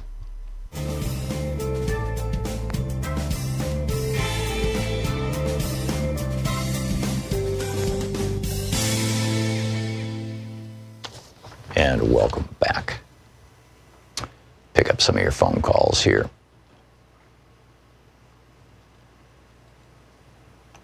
Mike in Los Angeles. Hey, Mike, what's on your mind today? Hey, Tom, just a historical note. The rule about mental health professionals not commenting on the mental state of public figures, it was called the Goldwater Rule. You're absolutely right. And originated in 1964 or after that campaign. Yeah. I just noticed that in the olden days when King George III went temporarily insane from an organic condition. Did not have... Which might have been syphilis, if I'm recalling correctly. No, it's periphery. It's a metabolic condition. Oh, I see. Okay. It's at that time he did not have a smartphone. He was not able to tweet to fellow lunatics at 3 a.m. Right. The people around him sort of contained him, and we unfortunately don't have that sort of total insulation at our disposal today. But as for Mr. Trump himself and his mental state, one of the earliest misdemeanors in his record is when he was a pre-adolescent, and his next-door neighbor caught him standing at the fence throwing rocks at her toddler who was contained in a playpen. And now he's a septuagenarian. He's practicing terrorism by kidnapping small children from their parents, some of whom may never see them again. Mike, where'd you get that story from? I've not heard that story before. I don't know. It may have been in the dangerous case of Donald Trump, but I know I read it in a reputable source. Okay. So what we have here is someone with an unusual degree of sadistic, cruel impulses, and he's in the most dangerous job potentially in the world. Right. And expressing his death force. And by the way, that makes perfect sense. You scratch your head. How can this guy think that Kim Jong-un is a great guy? All right. And how they share the same impulses. Absolutely so. And how do you condemn the globe to possible, numerous extinctions, including possible the extinction of the human race, with a clear head? I can't see it. Yeah, unless you're mentally ill, unless you're literally a sadist. Yep. Yeah. I think you've nailed it. Mike, thank you very much. I appreciate the call. Daryl in Buffalo, South Carolina. Hey, Daryl. Hi, Tom. Thanks for taking my call. Sure. We just have a minute here, Daryl. Let's get right to it. Okay. I had a thought cross my mind, and I just kind of wonder if it's crossed yours, given Trump's state of mind and his, association with big money in this country, and whether he might want to do a Smedley Butler of modern times, that situation that came about back. Well, Smedley was hired to take out a sitting president. He was hired to take, to kidnap FDR and, turn the White House over to the Republicans. Are you suggesting that Trump would do that to Pence, or that somebody should do that to Trump? I don't get it. I think the Smedley Butler tie-in is that Trump wouldn't want to leave, that he would try to build a military infrastructure to... Oh, so you think that Trump could lead a military coup against his own government if he doesn't get reelected? Is that your point? Right, he would stay. Okay, yeah, well, that's a very legitimate concern, and it's a topic for conversation that we've had in the past. Daryl, thank you for the call, and it's a good thought. We'll be back, or it's a bad thought. We'll be back.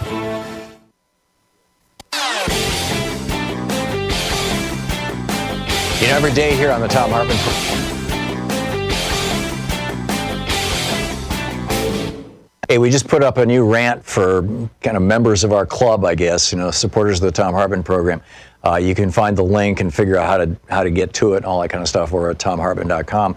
And every day here on the Thom Hartmann Program, Louise and I and our team, Sean, Nate, Shira, Dave, Chase, Sue, Nigel, Ron, we all work to put together the very, very best show we possibly can. And there's an enormous amount of work that goes into the show. And one of the things that comes out of that is a lot of content, a lot of specific information that we go through and we dig out and, we want to share with you. And Sue puts that into our newsletter every week. And I think you will, if you don't already receive our newsletter, it comes in email every day, about an hour after we're off the air, or maybe a couple hours after we're off the air. And Sue goes through and pulls literally every link to every story that we talked about and puts it into the newsletter. It's free. We don't sell the list or anything. You complete safety and security. There's no charge. There's no nothing. Just, plug in your email address over at thomhartmann.com. And you get signed up for the newsletter. It's all fairly obvious. You'll see it on the website. So check it out, thomhartmann.com. Here we have, this is the piece from Gabe Ortiz, actually writing about it over at Daily Kos, but it's from a New York Times piece. This is from the New York Times. Quote, the Trump campaign was unapologetic on Tuesday about a New York Times report on its Facebook advertisements that used the word invasion, which featured prominently in the El Paso suspect's manifesto. A senior Trump political advisor had a single word answer, no, when asked if the campaign would change the tenor of its ads. So here's Trump giving this teleprompter speech yesterday. A teleprompter speech. And then coming out and saying, and then his campaign is continuing to run racist, inflammatory, inciting ads on Facebook. Because on Facebook, it's like, it's not the national media. It's not like, the ad got run on CNN and all of a sudden the CNN hosts are going, whoa, what's that? Meanwhile, the NRA, the Walter Einenkel over on Daily Kos, compiled a fascinating, list. This is from opensecrets.org of who are the top recipients of NRA money in the 2007-2018 election cycle. That was the last election. Number one in the country in terms of NRA money, $325,000. Number one in the country, Ted Cruz. Number two, Martha McSally, Republican from Arizona. Number three, Steve Scalise, the guy who in his campaign originally said, I'm David Duke without the hood. Steve Scalise. He was the number three recipient of NRA money. He got shot and he was still willing to go out and hustle for the NRA. Devin Nunes is number four in terms of money from the NRA. Number five is Marsha Blackburn, the Republican from Tennessee. Number five, Dean Heller, the Republican from Nevada. What am I up to? Number six here, Paul Ryan. Well, he's no longer in office, so he's probably number seven, Karen Handel, Republican from Georgia. Number eight, Mia Love, Republican from Utah. She did not win her reelection. Next is John Culberson, Republican from Texas. Greg Gianforte, Republican from Montana. By the way, are you noticing a pattern here? Lou Barretta, the Republican from Pennsylvania, like number 10, 11, something like that. Kevin Cramer, Republican North Dakota. Will Hurd, Republican Texas. Cindy Hyde-Smith, Republican Mississippi. Barbara Comstock, Republican Virginia. Pete Sessions, Republican Texas. Jim Renassi, Republican Ohio. Kathy McMorris Rogers, Republican Washington. And number 20, Mike Kaufman, Republican of Colorado. Ron Johnson from Wisconsin and Rand Paul and Pat Toomey also took a whole pile of money from the NRA. I want to let them know what you think of that if they represent you. Listening to the Thom Hartmann Program. Call 202-808-9925. We'll pick up your calls after this break. It's the Thom Hartmann Program. It's your media support group for We the People.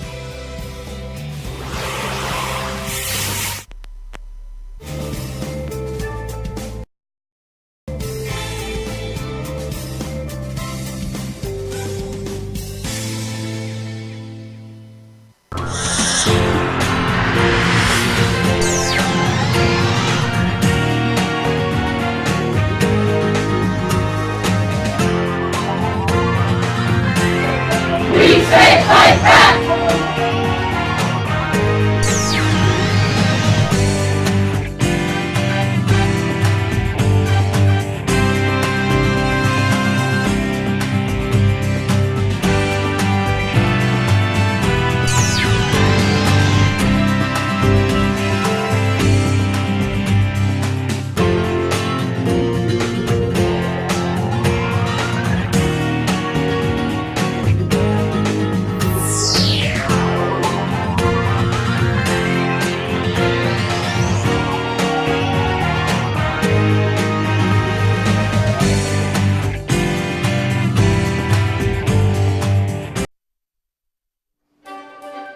book for the book report today. Our book for the book report today is Taking Bullets, Terrorism and Black Life in 21st Century America, Confronting White Nationalism, Supremacy, Privilege, Plutocracy, and Oligarchy, a Poet's Representation and Challenge by Haki R. Madhubuti.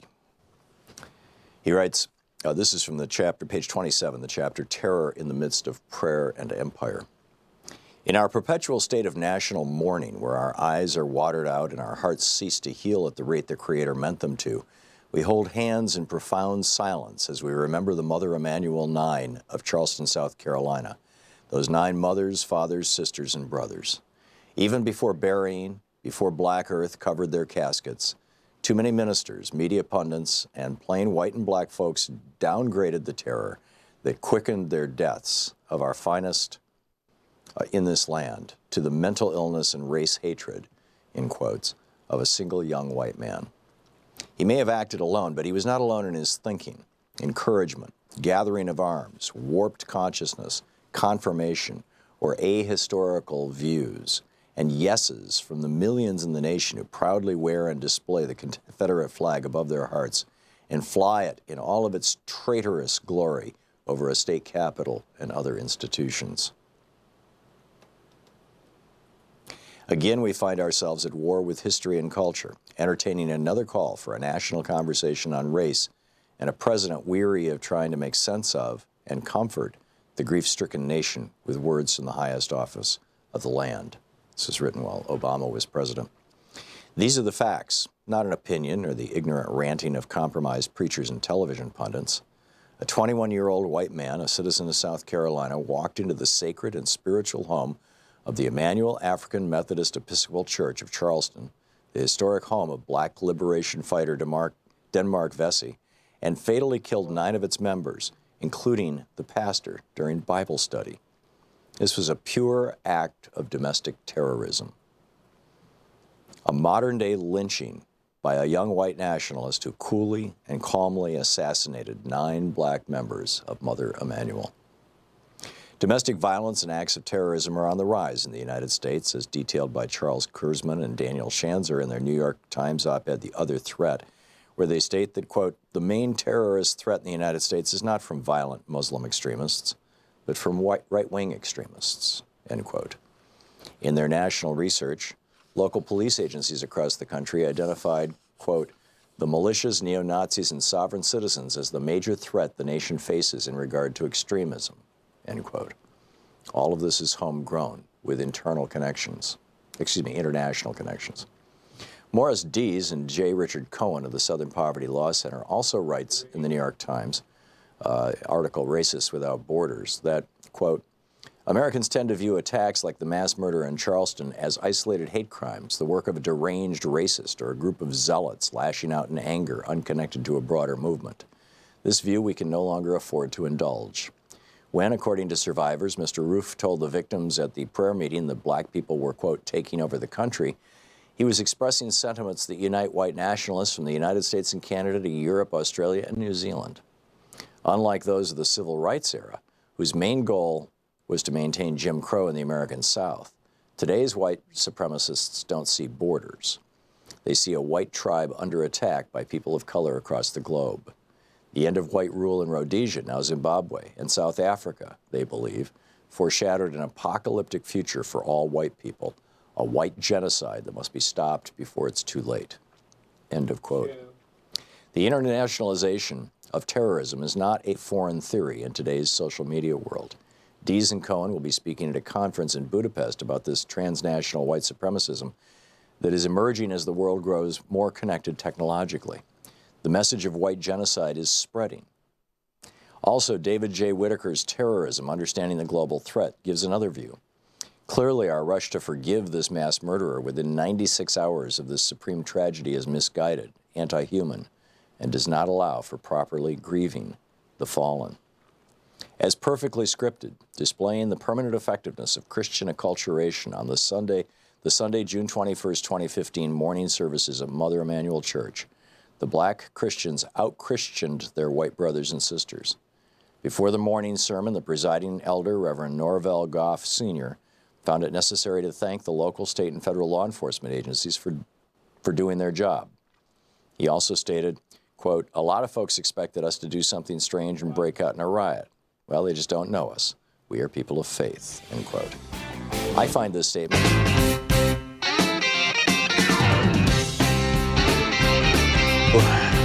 You will recall that Donald Trump said he was going to hire only the very best people. We're getting information on another one. This is a guy named Matthew Q. Gebert, Gebert. I'm assuming it's pronounced Gebert or Gebert. He is a foreign affairs officer with the Bureau of Energy Resources. And on a podcast called The Fatherland, where he identified himself as Coach Finstock, which apparently is how he represents himself on social media, he bragged about attending the Unite the Right rally, the one in Charlottesville, Virginia, where Heather Heyer was murdered, and said that he wanted to build a country for whites only. Yes, Donald, you have the very best people. And meanwhile, there's an actual, this and a tip of the hat to, who was it on? Somebody on Twitter pointed this out to me, and I should acknowledge them. Well, this was Hear Me Roar was the original tweet, and I just started following them, and Herbst Hahn said, hey, check this out. There's a bombing in Ohio. A bombing. The house in the 6700 block of Spruce Street in Sterling, Ohio. There's a interracial couple who lives there, a white man and a black wife. And there was an explosion on the property. When deputies arrived, they found racial slurs spray painted on the property. A swastika, in addition to other racial slurs, were also found spray painted on the detached garage. Nazis blew up their house. Now, they weren't in the house at the time. They lived there for 23 years. They were not in the house, but the Nazis are coming out right now because this mentally ill guy in the White House is shouting out to them. Anyhow, let's pick up some of your thoughts on this. Jean in Chicago. Hey, Jean, what's on your mind today? Oh, Tom, first of all, I want to say this. I love you, and I don't mean that in a romantic way. I really appreciate you, and I'm glad that you're bringing up this mentally ill situation. I've been saying, and not to toot my own horn, I've called some other radio broadcasts and said, we have a mentally ill, and they're like, yeah, okay, next call. Here, you're really drilling it down, and it's not a laughing matter, and I'm glad you're not making it fun or, like some people do, but unstable. So when you have an unstable person in your household or in your family, aunt, uncle, or whoever who's mentally ill, it impacts the whole entire family. So now we have a president who is impacting the people that he leads in various departments to run our country. So now it's so systemic. And you have Nancy Pelosi, and I have to believe, Tom, there's something going on that we're not aware of. Like when I see Nancy Pelosi, she's distressed. I have to believe that something else is happening. How do you take a man who's mentally ill running this country, who has all these complicit people who are also mentally ill or feeding his illness, and then you have millions of people who shouldn't have guns in our country, who are doing horrible things, as we know? How do we combat that? But I truly believe that he needs to be removed from office, but you can't do that when you have all his followers who are mentally ill, who have all these guns. I'm scared. Yeah. And I'm not asserting. And we're all going to be his casualties. We're all going to be. It's not just the Latinos. It's not just the brown people. All of us. Yeah. And we need to get a grip on this. That's all I wanted to say. And thank you. Thank you, Jean. Very well said. And I'm not asserting that Betsy DeVos, for example, is mentally ill. She's simply, entitled and, a billionaire. Her family, they made their money with Amway, which is a hustle. And, she's a grifter. I'm not, she doesn't believe in public education. Those poor people, do they really think they're entitled to a good education? Seriously? And then you got Wilbur Ross. Forbes magazine called Wilbur Ross, the Commerce Secretary, the guy who claimed he was a billionaire. Turns out he's only worth $800 million, according to Forbes. Called him, in their magazine, called him a grifter. He has a long history of basically ripping off his business partners and stealing money. And he used to be one of the partners in this bank that was being used for money laundering by Donald Trump, among others. That's our Commerce Secretary. You got the guy running the EPA, who is a former oil lobbyist. You got the guy, or coal lobbyist rather. You've got the guy running the Interior Department, a former oil lobbyist. Now, I'm not saying that these people are mentally ill. They're hustlers. They're sharks. They are thieves. They are whatever. But Donald Trump has a genuine and serious mental illness that is putting the entire world at risk. He has nuclear weapons at his disposal. He has ordered Rick Perry, another bright bulb in on the tree, who is in charge of the Energy Department, which is in charge of our nuclear arsenal. He has ordered him to develop a whole brand new set of missiles that he just last week pulled out of the intermediate range nuclear or a missile treaty, excuse me. And so Russia's like, okay, fine. Let's get ready for nuclear battlefield nukes coming on the way. When somebody's mentally ill, you don't give them nuclear weapons. Anyhow, Sean in Stamford, Connecticut. Hey, Sean, what's up? Hey, Tom, how are you? It's been a while. Good. Yeah, well, I heard this early on that I have friends who have mental illness, so have learned this, the hard way.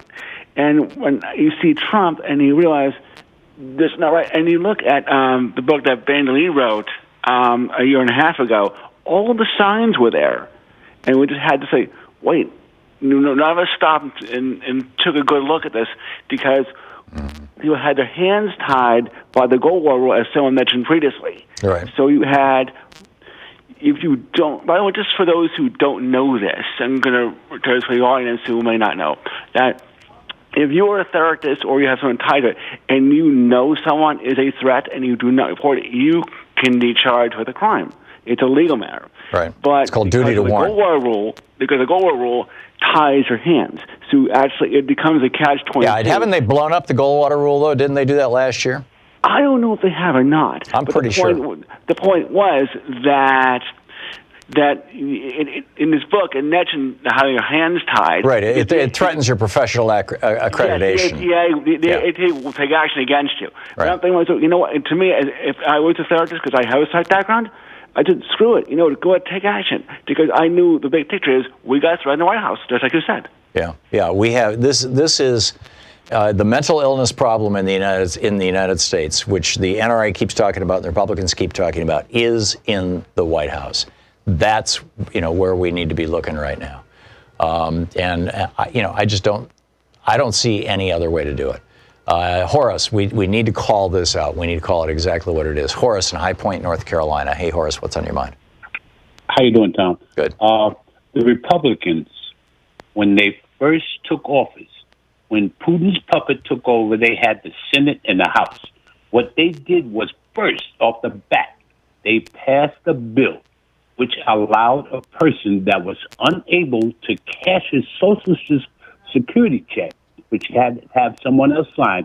They passed a law that person could then go out and legally purchase a firearm. You're right. Now, if he couldn't sign his Social Security check, how in the world could he get a gun?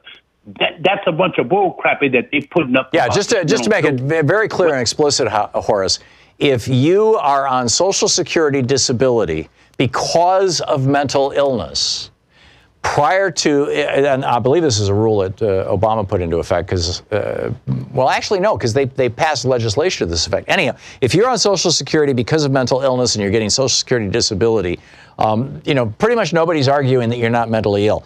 And Trump and the Republicans passed a law saying that such a person can buy a gun, can now buy a gun. And that is the law of the land right now as a result of that. You're absolutely right, Horace. Back to you. Get their heads together and impeach Barr, Putin's puppet, and Mitch McConnell. Get them all out of there and hop on it every single day the same way you're doing, as to what they're doing to the country. What are they waiting on? The people put them in office. They got the power. Use it. I think, they're back in their districts right now, Horace, and I think they are getting an earful. Horace, thanks for the call. Kevin in Phoenix. Hey, Kevin, what's up? Yeah. Hey, Tom. Thanks for taking my call. I appreciate it.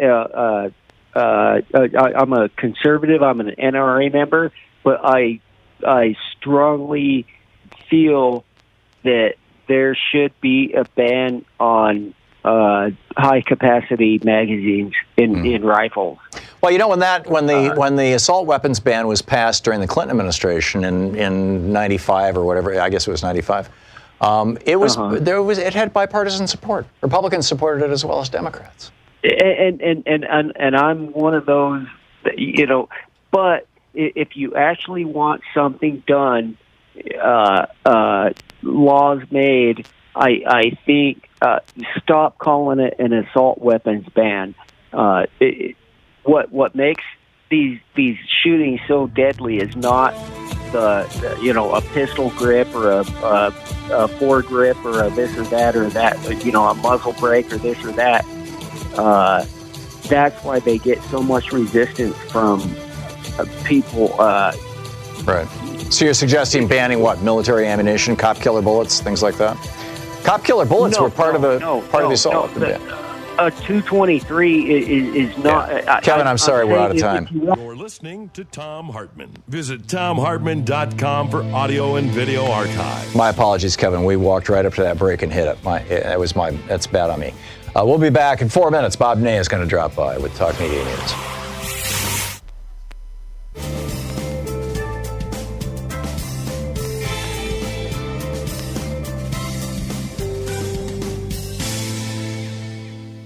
And welcome back.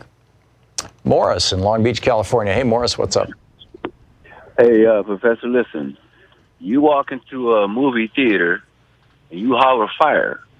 And so people run out and they got some accidents, difficulties, maybe even some of them lose their lives. You got a case on your hands. Yep. All right. Mr. Trump should be sued. I got this from a caller you was talking. They called in the other day to talk about Charles Manson. And then last night I was listening to Rachel Maddow. And I ain't gonna lie to you, this woman held my attention longer than she's ever held it before. Yeah, she kicked her show off with a 20-minute rant about how how Americans had used tort law, to civil law to take down white racists and white nationalists. But then she had a guest on who said, you can't do that anymore because these guys have figured out how to get around it. Well, I'll tell you, I'm looking at a $100 billion lawsuit against a person that hired fire in the movie house. In this case, it's our president. And of course, the movie house, there's all this violence that we're seeing taking place around here. And in that lawsuit, you don't just sue him, you sue the Republican Party and Miss Betsy DeVos, people like that. I mean, you get a lot of support. But I'm going to tell you something old Pete Buttigieg said, and you can agree with him or disagree with him. Mayor Pete, he said, the Democrats, they got to do nothing about taking down Trump. Trump going to take himself down. And I'm thinking, now this is going to sound sadistic. Lord, I'm a man of Christ, all right? I'm not promoting no bloodletting. But let's say that it get around election time, one of these things take place. You got an R in front of your name, you out of job. Thank you. Yeah. Okay. Thank you, Morris. Yeah, Trump is hurting himself and he's hurting his party, and I think that's why you've got now 3 Republicans in Texas who have said, I don't think I'll run for re-election. Just in the last week, actually, I guess 2 were Texas and 1 was California, if I'm recalling correctly. But Morris, your point is well taken. Let's see here, Jeff in Portland, Oregon. Hey, Jeff, what's on your mind today? Hey, good morning, Tom. I don't think I have much time, so I'll make it quick. Let me just start out saying besides the mental illness you've outlined today, the illegitimate occupant of the White House has used his money and privilege to game the legal system and avoid accountability for his entire criminal life. Yep. So, and we have to bear in mind, besides being a racist instigator, he's a master distractor who thrives on chaos. So, while we mourn for the victims of these cowardly mass murderers, we can't stop organizing. One of Trump's favorite targets, Ilhan Omar, wrote an op-ed for the New York Times on July 25th and said it's not enough to condemn Trump's racism. We need to, the Democratic Party needs to show the average American there that they are with us and they will fight for us. Therefore, Tom, I think we need to heed the advice of your guest on Monday's show, Dr. Frank, and implore Nancy Pelosi to reconvene the House to A, begin an impeachment inquiry, and B, condemn white supremacy and pass a series of gun reform laws up to and including Eric Swalwell's mandatory assault weapons buyback program, and tell America it's time to start loving our kids more than we love our guns. Tom, do you support Swalwell's buyback proposal, and who do you see as being best able to push for it now that Swalwell's out of the race? Yeah, I haven't actually read Swalwell's proposal or the details of it, but if it's, you know, bringing back basically the assault weapons ban and putting a buyback program into place, I would certainly support that in the abstract. Yeah. He says there's 15 million assault weapons out there in the streets. You know, I mean, in civilian hands. Yeah, and buyback programs work. We know that. We've seen that in cities in America. We saw that in Australia. Buyback programs do work, and it minimizes, you know, the economic damage to people who are losing their toys. Jeff, thank you for the call. We'll be back.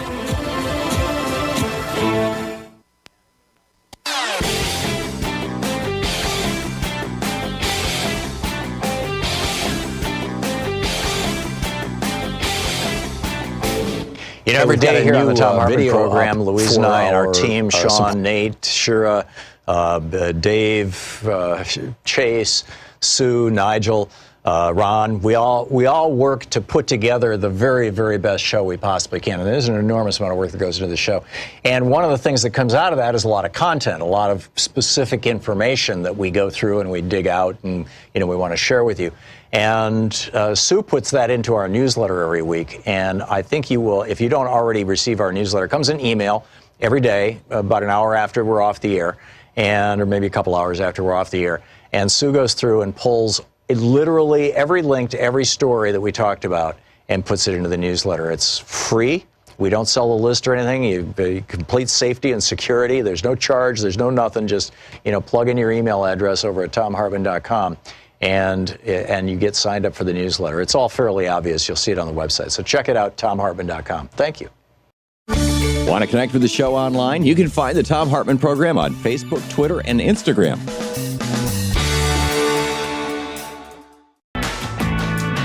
Welcome back. Let's check in with Bob Ney and talk media news, find out what's going on in the world today. This report brought to you by goatsfortheoldgoat.com and Ellen Ratner's new book, Loving What You Do.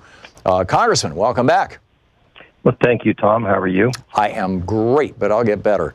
And I hope our country does. I've been talking for the last hour and a half about how I believe that one of the, if not the largest problem that we are facing right now is the fact that the man in the White House is actually mentally ill, and nobody is willing to say it out loud. It is the biggest, the emperor has no clothes problem that we have right now, and it's anyhow. Bob, what's in the news, and what are your thoughts on all that? Dovetailing on that, it's amazing. You know, a lot of my friends will say, well, he clearly lied about something, okay? Or clearly, didn't tell the truth about statistics or whatever. You know what I mean? Right. And it's never called completely on the carpet. I mean, everybody knows it, but it's the way he functions. Right. Being a pathological liar is actually a mental illness. That's why it's called pathology. So you have to work around it to see what you want to do to stop it. Yeah. And I wanted to mention this story because this story is going to get very little attention and probably very little understanding. But you're the type of guy that understands these things. And this is a story. It's called data from the News Whip, and that was provided to one of the media sites. Mm-hmm. And what it says is that guns surged to the top of the national conversation. Well, I think we all kind of knew that, right? Right. But this article goes on to talk about how the activism is cyclical because we have these horrible things, and then things go to a little bit calming point, and then a horrible thing that happens again. But they make it clear that the issue, believe it or not, and of course I kind of believe this after the school shooting, nothing happened, of all the little kids. but they say it is yet to be a defining issue in the election process. And I think right now, because we're reading about O'Rourke and Donald Trump and tweets and things, that we think that it's kind of front and center. But actually, the video games were the topic that was adjacent to the shooting that generated the most interactions, by the way, on media and social media, et cetera. Well, that's because all the Republicans were talking about that. They were coming out and saying it's the video games. Obviously, it's not the video games. I mean, the American Psychological Association came out and knocked that down. Right, and they were largely pieces. Also, there were blowbacks about Trump and also Kevin McCarthy, the leader, who was focusing on the video games. And then, so the big picture is that of the 2020 candidates, many had comments on it, about Trump and et cetera and what happened in the shootings. But of them, among the 75 biggest stories about guns and shootings last week, which now this included the Gilroy Garlic shootings, by the way, all right? Only 2 of those stories were about comments from 2020 candidates. And Pete Buttigieg, and he had America under attack from homegrown white nationalist terrorists, and Beto O'Rourke, Trump's racism leads to violence like El Paso. And so the reason I bring this story up is you said something, I was listening, when I was on hold here, and one of the things is that the people are back in the districts for the most part, unless they're, running around somewhere else the rest of the world, but they are back in the districts. And actually, being back in the district and people interacting with them in their districts is a better thing right now than letting them escape to somewhere, frankly, away from the constituency. Except the vast majority of Republicans, Bob, are not holding town halls. They're just going on vacation. Oh, they won't. Right. But people can find out where they're at through the releases. They're going to be at different events. They're going to be at a county fair. And so if people can follow some of the how they put their schedules out and things like that. I think that would be. No, what I'm saying is that for a lot, I get calls from people who are represented by Republicans, and they say, I called my representative's office and said, "Where are you going to be this summer?" And the answer was, he's going to be in Montana fly fishing. He's going to take a vacation. Right. He's entitled to a vacation too. He's not holding any public events. How do you deal with that? Oh yeah, well, the only thing I can, if they don't do any public events, then that one's tough. Then I would still suggest. And people might scoff at this, a good old-fashioned handwritten letter. Right. When handwritten letters come to congressional offices, trust me, I was a congressman for 11 years, the staff says, wow, we got 100 actual handwritten letters on that issue. Yeah, it's a big deal. So I just kind of want to I'm curious how this works in the Republican Party, Bob. Within 16 hours or so of the El Paso shooting, you had a whole bunch of top Republican officials calling out video games. Kevin McCarthy, one of the spokespeople for Mitch McConnell, the president mentioned video games. It's like all of a sudden, very, very quick, in less than 24 hours, all the Republicans or high-profile Republicans are literally saying the same thing. This does not happen in the Democratic Party. How does this happen in the Republican Party? Is there like a phone tree? Is there a conference call? Does everybody get a secret email? How does this happen?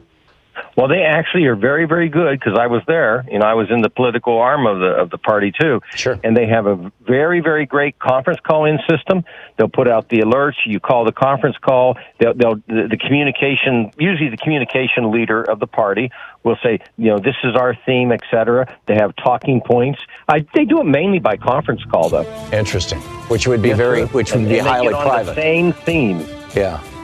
Fascinating. Bob Ney, former congressman, author of Sideswiped. Bob, thanks so much. Thank you, Tom. Great talking with you. We'll be back. We're going to check in with former Georgia Congressman Bob Barr, who's now on the board of the NRA. This shall be interesting. Stick around. Check it out. We'll be right back.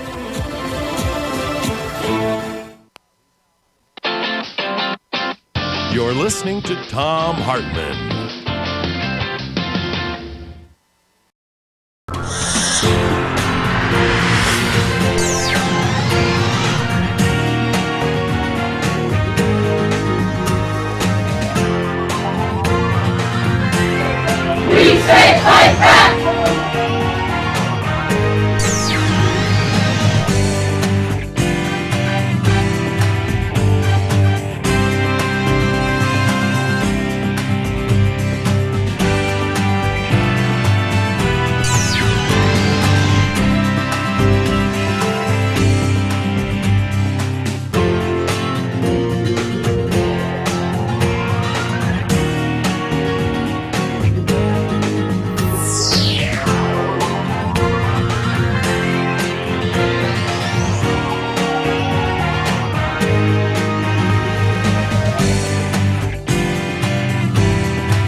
You know, every day here on the Thom Hartmann Program, Louise and I and our team, Sean, Nate, Shira, Dave, Chase, Sue, Nigel, Ron, we all work to put together the very, very best show we possibly can. And there's an enormous amount of work that goes into the show.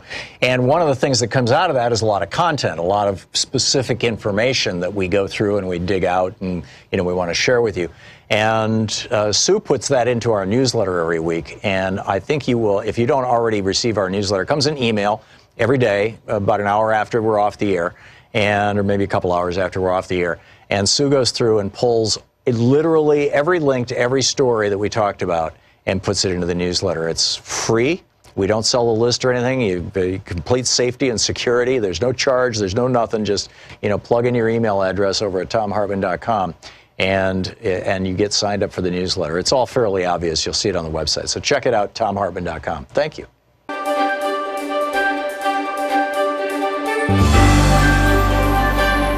Our book today is How to Get Rid of a President by David Priess. And this is from the chapter Rejected by the Party, starting on page 12, kind of mid-chapter. Presidents need not be thrown out at the polls on Election Day to find themselves dislodged from the White House. History shows us that a chief executive's own political allies can remove that incumbent when they perceive him as unpopular or unfit. Refusing to nominate a president for a second term, or better yet, getting the incumbent to realize that he should walk away before it becomes an embarrassing vote at the convention, does bring the party significant pain. But many politicians have calculated that discarding their own party's toxic president by internal action is better than waiting for the voters to do it. This dynamic remained absent for the first half century or so of American politics. George Washington, who didn't represent any formal party, set a precedent by stepping away from re-election after 2 terms. Successor after successor followed suit, keeping the support of their parties until they left office after 8 years. Jefferson, Madison, Monroe, and Jackson lost the next election, both Adamses and Van Buren, or met the Grim Reaper, Harrison. John Tyler, if only in this one respect, was a trendsetter. He began a 6-president cascade of men who failed to appear on their party's ballot in the general election after their first term. One, Zachary Taylor, literally had no choice. Like Harrison, he died in office. The others, by staying alive through their 4-year terms, could have carried their party's banners again on Election Day. Not one did, as national agonizing over slavery and other tensions within each of the major parties made it difficult for any president to build and sustain a governing coalition. Of those 5 chief executives, only James Polk left with a solid reputation and a ledger of successes. He'd told Democrats upon his nomination in 1844, "I shall enter upon the discharge of the high and solemn duties of the office with the settled purpose of not being a candidate for re-election." And he stayed true to his word. It was just as well. Only 3 months after what would have been his second inauguration, he died at the age of 53. The 3 presidents who followed Polk, the forgettable series of Millard Fillmore, Franklin Pierce, and James Buchanan, shared 3 characteristics. First, historians routinely rank them among the nation's worst presidents. Second, and related to that, they took no responsibility for resolving the national moral failure of slavery. And third, no matter how they had attained office, they, like future presidents Chester Arthur and Lyndon Johnson, found themselves spurned by their own parties. The Whigs had learned in 1840 that a celebrity candidate seemed to have an easier route into the White House than a party regular. So in 1848, they nominated General Zachary Taylor, a recent hero of battlefields in the Mexican-American War. Despite his lack of solid political principles or any apparent passion for the job, just 2 years earlier he'd said with apparent sincerity, "I am not and never shall be an aspirant for that honor." Taylor won the election over Democratic candidate Lewis Cass. In July 1850, he became the second straight Whig general to president who couldn't make it to the next election alive. Vice President Millard Fillmore took his place. Fillmore had risen to prominence in New York's anti-Mason party dedicated to exposing and opposing Freemason fraternal organizations, but switched allegiance to the Whigs in the 1830s. In the first year and a half of the administration, inter-party rivals had manipulated Taylor better than Fillmore did, leaving him little to do but preside over the Senate and stew over his fate in a useless job. But as president, he was prepared to avenge perceived slights. Ahead of their expected dismissal, all the cabinet members whom Fillard had inherited from Taylor offered their resignations, which were quickly accepted by the new president. He asked them to remain in place for 1 month. They agreed to stay for 1 week. Fillmore would proceed to fire more previous political appointees than any of his successors had. More than half of those at the State Department, for example, had to find new jobs. The biggest development during Fillmore's presidency was the Compromise of 1850. This set of bills admitted California to the Union as a free state, allowed the organization of the Utah and New Mexico territories without reference to slavery, resolved both the Texas state boundary and the Lone Star State's remaining debt, abolished the slave trade in the District of Columbia, and reaffirmed the fugitive slave law that required the returning of slaves escaped across state lines. Fillmore signed each bill, believing this package of measures had fixed what he considered an annoying issue that kept getting in the way of his other priorities. The compromise bills delayed a war between the states, but at a cost. They not only perpetuated slavery, but split the Whigs further apart, as most Northerners refused to abide by the fugitive slave law. Congressional elections in November 1850 increased the Democratic opposition's majorities in both the House and the Senate. The rest of the president's term was so bad that the highlight might have been the start of Commodore Matthew Perry's voyage to Japan to open that country to American trade, even though he didn't arrive until Fillmore left office. Not long after rising to become the chief executive, Fillmore declared he wouldn't run again in the 1852 election. He reiterated that in 1851.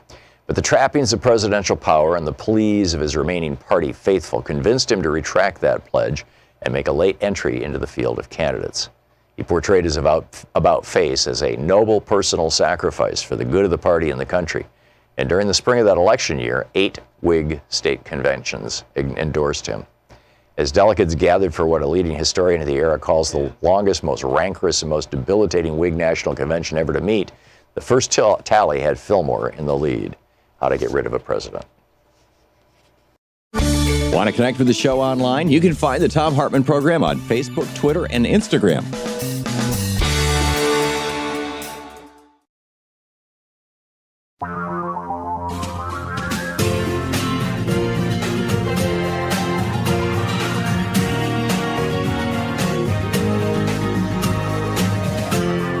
This is the Thom Hartmann Program. Welcome back. Thom Hartmann here with you. And on the line with it, we've been talking about Donald Trump. We've been talking about mental illness. We've been talking about mass shootings, terrorism. The op-ed in the Washington Post today from a group of Hispanic leaders saying we are under attack. On the line with us is former Congressman Bob Barr. He used to represent Georgia's 7th District. He's an attorney. He's a member of the board of directors of the National Rifle Association in 2002, which I think was around the last time you were in Congress. I see Open Secrets lists you as the top recipient of gun rights money, Congressman Barr. It's obviously something that you have been passionate about for some time. Welcome back to the program. Thank you. I am passionate about the Second Amendment and all the other parts of our Bill of Rights, which are all, in many respects, intertwined. So when is the leadership of the NRA going to basically atone for your sins, to come out and apologize to the American people and go back to your pre-1974, 75 positions in which you called for, the NRA used to be advocates for reasonable control of guns? Well, I'm not quite sure what all of the charges leveled at the NRA are these days, but it all boils down to the fact that the left has a deep and abiding animosity toward the Second Amendment and toward any organization, including the NRA, that advocates for Second Amendment rights. So I suspect that, as with President Trump, there's really nothing that we can do to satisfy them, that is, our critics. Well, I'm just asking if you or your colleagues are ever going to apologize for facilitating mass murder in the United States. We're the only developed country in the world that has this problem. We're also, 4.4% of the world's population, and we have half the world's guns in civilian hands. There's a clear correlation there. And, there have been multiple studies on this. Back in '93, when the Centers for Disease Control came to this conclusion, 2 years later, Congressman Dickey put his amendment into the appropriations bill saying, we can no longer investigate guns as a public health issue as a result of NRA, sponsoring him. He has since, published an op-ed in the Washington Post saying, I'm sorry, I shouldn't have done that. Isn't it time for the NRA to say the same thing? The Centers for Disease Control was set up after World War II in order to study diseases, and in particular some of those that were afflicting the South, the southern United States, trying to shoehorn into a government bureaucracy or government agency that is supposed to be studying diseases, guns, and gun control, to me is inappropriate. Actually, the phrase that's in their charter is public health, and you don't think that 20, 30,000, well, last year was 40,000 people dying because of guns, gun deaths, 40,000 gun deaths, is a public health crisis? I mean, well, you could include automobile deaths. You can include drug overdoses. Yep. You can include absolutely. All the sorts CDC has looked at all those things. They do. That's part of their public health portfolio. And I think that's entirely inappropriate. I think it's inappropriate to set up a government agency with a charter to study diseases, Centers for Disease Control and Prevention, and then put all of these other things on top of that and say, well... So are you suggesting that there should be a separate agency that is charged with looking at public health crises, 50,000 automobile deaths as a result of alcohol, 450,000 cancer deaths and heart disease deaths as a result of tobacco, 40,000 deaths as a result of guns? Is that what you're advocating? Or are you saying we simply shouldn't even look at these things so that we can't come up with reasonable policies to deal with them? A lot of it really boils down, Tom, to what is the proper role for the federal government. I don't think that it's appropriate, and I'm not advocating that the federal government not involve itself in studying true public health issues.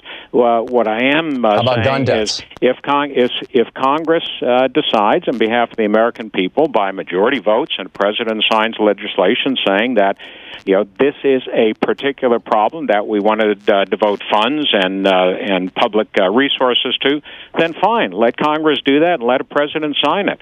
But thus far, the Congress of the United States, in responding to the desires of the American people and representing those views, we don't want the government to be involved in every aspect of our lives. The NRA was a huge funder of the Trump campaign. I believe it was 30 or 40 million bucks you guys tossed in during the 2016 election. Are you or your colleagues, we're talking with former Congressman Bob Barr of Georgia, who's now on the board of directors of the NRA, are you or your colleagues beginning to reconsider that support for Donald Trump, given how he has been, actually cited as, directly cited as the motivation for, prior to El Paso, 61 murders. I guess this makes it 83 murders, and 5 specific terrorist plots. In each case, the person actually said, I'm doing this because of what Donald Trump said, or I am clearly animated by these people. The New Zealand attack, the MAGA bomber, the Waffle House shooting, the Quebec mosque attack. We've got now the attack, the Coast Guard shooter, Christopher Paul Hansen. All in every single one of these cases, they directly reference Donald Trump. Is the NRA still standing behind him? Look, I'm not here to speak for the NRA. I thought you were. As Bob Barr. No, I'm not here to speak for the NRA. The NRA has its own spokespeople. Well, you're on its board. Can you give us speak for yourself? No, then are you reconsidering your support for Trump? For the NRA, I can answer your question. All right, please speak for yourself. Well, from my standpoint, it is absolutely absurd to blame the President of the United States because some madman says, I'm doing this because of Donald Trump, any more than a gunman might say, I'm doing this because of something that Alexandria Ocasio-Cortez says. How many people have been killed in the name of Alexandria Ocasio-Cortez? I don't know. Do you? Yes, the answer is 0. Well, I also know, I just have seen reports that one of the shooters did mention her name. The point is, these shooters, they can mention anybody's name they can. That does not make that person responsible for them. The shooters are responsible for their own actions. You're talking about the guy in Dayton, Ohio, and he never suggested that he was shooting people for a political reason. This is a guy who was hearing voices. It doesn't really. The guy in Dayton had posts about in support of Antifa. My point is not to cast blame on any particular individual, 2 or 3 or 4 or 10 guy times in El removed. Paso said he specifically was hunting Hispanics because of the Mexican invasion, and he specifically mentioned Donald Trump in his manifesto. I'm not talking about some Facebook post from 2 years earlier. Are you saying that makes Donald Trump, because his policies are policies that somebody believes he advocates, was the motivation for them going out and murdering people, that Donald Trump was responsible for it? Yes, I am saying that his hate speech is responsible. Yes, I'm saying that his hate speech is responsible. I'm saying that, and I'm saying that you, and by the you, I mean the plural you, the NRA, the National Rifle Association, you guys at the NRA also bear responsibility for this by filling America's streets with weapons of war. Well, fine. Does that mean that and I would like to hear some contrition. Groups like the ACLU, which advocate against the death penalty and for drug usage, are responsible for those who commit crimes while under drugs, or gang members? Are you trying to change the subject here, Congressman? It's not changing the subject. It's simply saying the ACLU does not advocate. To one set of facts applies to the other. So you're saying the ACLU is evil. And that's okay. That if you follow and therefore the NRA is evil, and that's okay. What I'm saying is, if you follow your logic and holding the NRA responsible for the acts of a madman simply because that. No, I'm holding the NRA responsible for our being 4% of the world's population and having 50% of the world's guns. I'm holding the NRA responsible for literal weapons of war being on our streets. What weapons of war? These aren't automatic weapons. Automatic weapons may be military, but these are not automatic weapons. None of these people use are automatic weapons of war, sir. These, no, they're not. I am a sports shooter. Weapons. There is no, and I've fired both fully automatic and semi-automatic weapons over the years, and you and I both know that if you're going duck hunting or you're going deer hunting, and you show up with an AK-47 or a modified civilian version of it or an AR-15, you're going to get laughed out of the room. No, you're not. The AR-15 is and has been used appropriately for hunting because it is an extremely accurate hunting rifle. That is not sportsmanship. What do you mean that's not sportsmanship? Going out with 30 rounds against it, that is not, okay. So bottom line, it's all good. Is that what you're saying here, Congressman Barr? It's all good. The number of guns that we have in our country, the type of guns we have in our country, anybody should be able to buy them. You're fine with the president signing this legislation in his first months in office, saying that people who've been, judged mentally ill to the point that they get Social Security disability can now buy guns. People who have been judged mentally ill are prohibited by federal law going back 4 or 5 decades from possessing a firearm. People who are on Social Security because of mental illness were unable to buy guns until the Republicans in Congress and the president, when the Republicans controlled the House, the Senate, and the White House, in the first months of his administration, passed and signed a law that said, if you're on Social Security because of mental illness, you can buy a gun again. That's okay with you. It is not, and it did not say that they were mentally ill. It had to do with whether or not certain aspects of being on Social Security, whether they were disabled by their mental illness. Look, I'm not going to sit here and say the NRA was responsible for the acts of a madman, or that the president is, or that anybody in public office is, unless they deliberately and directly advocate that somebody go out and use whatever kind of weapon it is or firearm it is to kill somebody. Okay. And the NRA does definitely not do that. Neither does President Trump. Former Congressman Bob Barr, his website, BobBarr, BOBBARR.org. And his Twitter handle is Bob Barr, just like it's spelled. Congressman, thank you for dropping by today. Sure thing. We'll be back and continue this conversation in just a few minutes. This is the Thom Hartmann Program. I think it's safe to say the NRA is not embarrassed, ashamed, or anything close to it.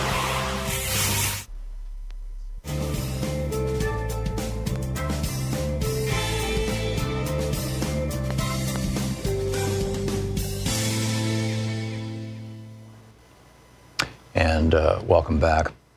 Roger in Bisbee, Arizona. Hey, Roger, what's up? Hey, Tom. Good morning. How you doing? Good. What's up? Good.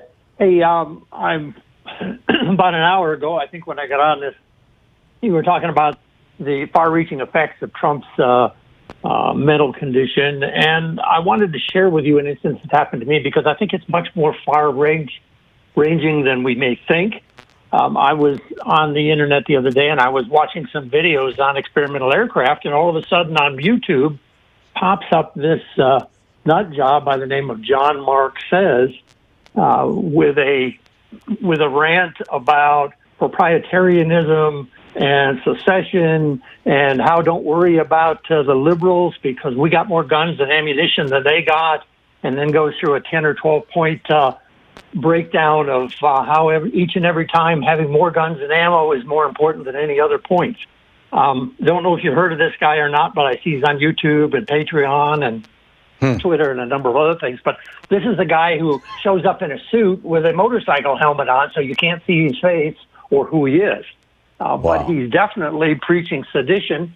And so I just want to understand this right, Roger. Was an ad thrown at you that was this guy, or did the YouTube algorithm drive you, or feed him to you after you finished watching your aircraft video?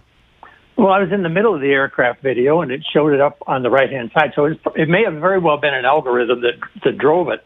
It didn't pop up as an advertisement. But I wasn't watching anything even related to that. I was looking at aviation maintenance videos, and all of a sudden this guy pops up in this thing. And this is a problem, and we wonder how our young people are getting radicalized. Right, and definitely. And so, it just kind of concerned me in a lot of directions. But anyway, the question you were looking at is how do we get at this stuff and how do we do this? Right. It's much more extensive, I think, than what any of us are looking at.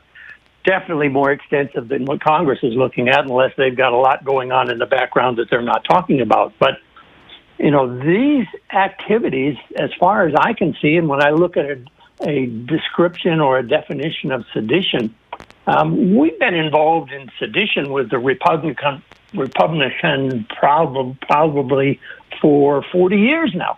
Sure. I mean, they're doing everything they can to undercut the government and eliminate it. Yeah, it goes back to Nixon. Arguably, it goes back to Goldwater, in fact. Right.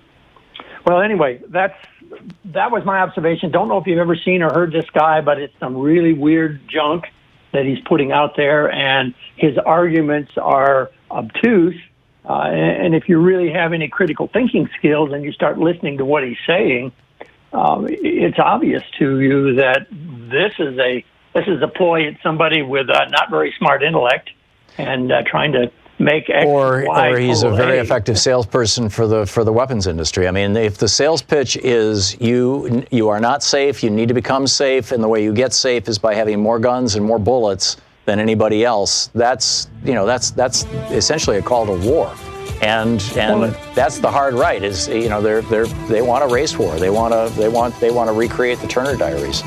They're talking about secession and a parasitic government. Yeah, amazing. Roger, thank you for the call.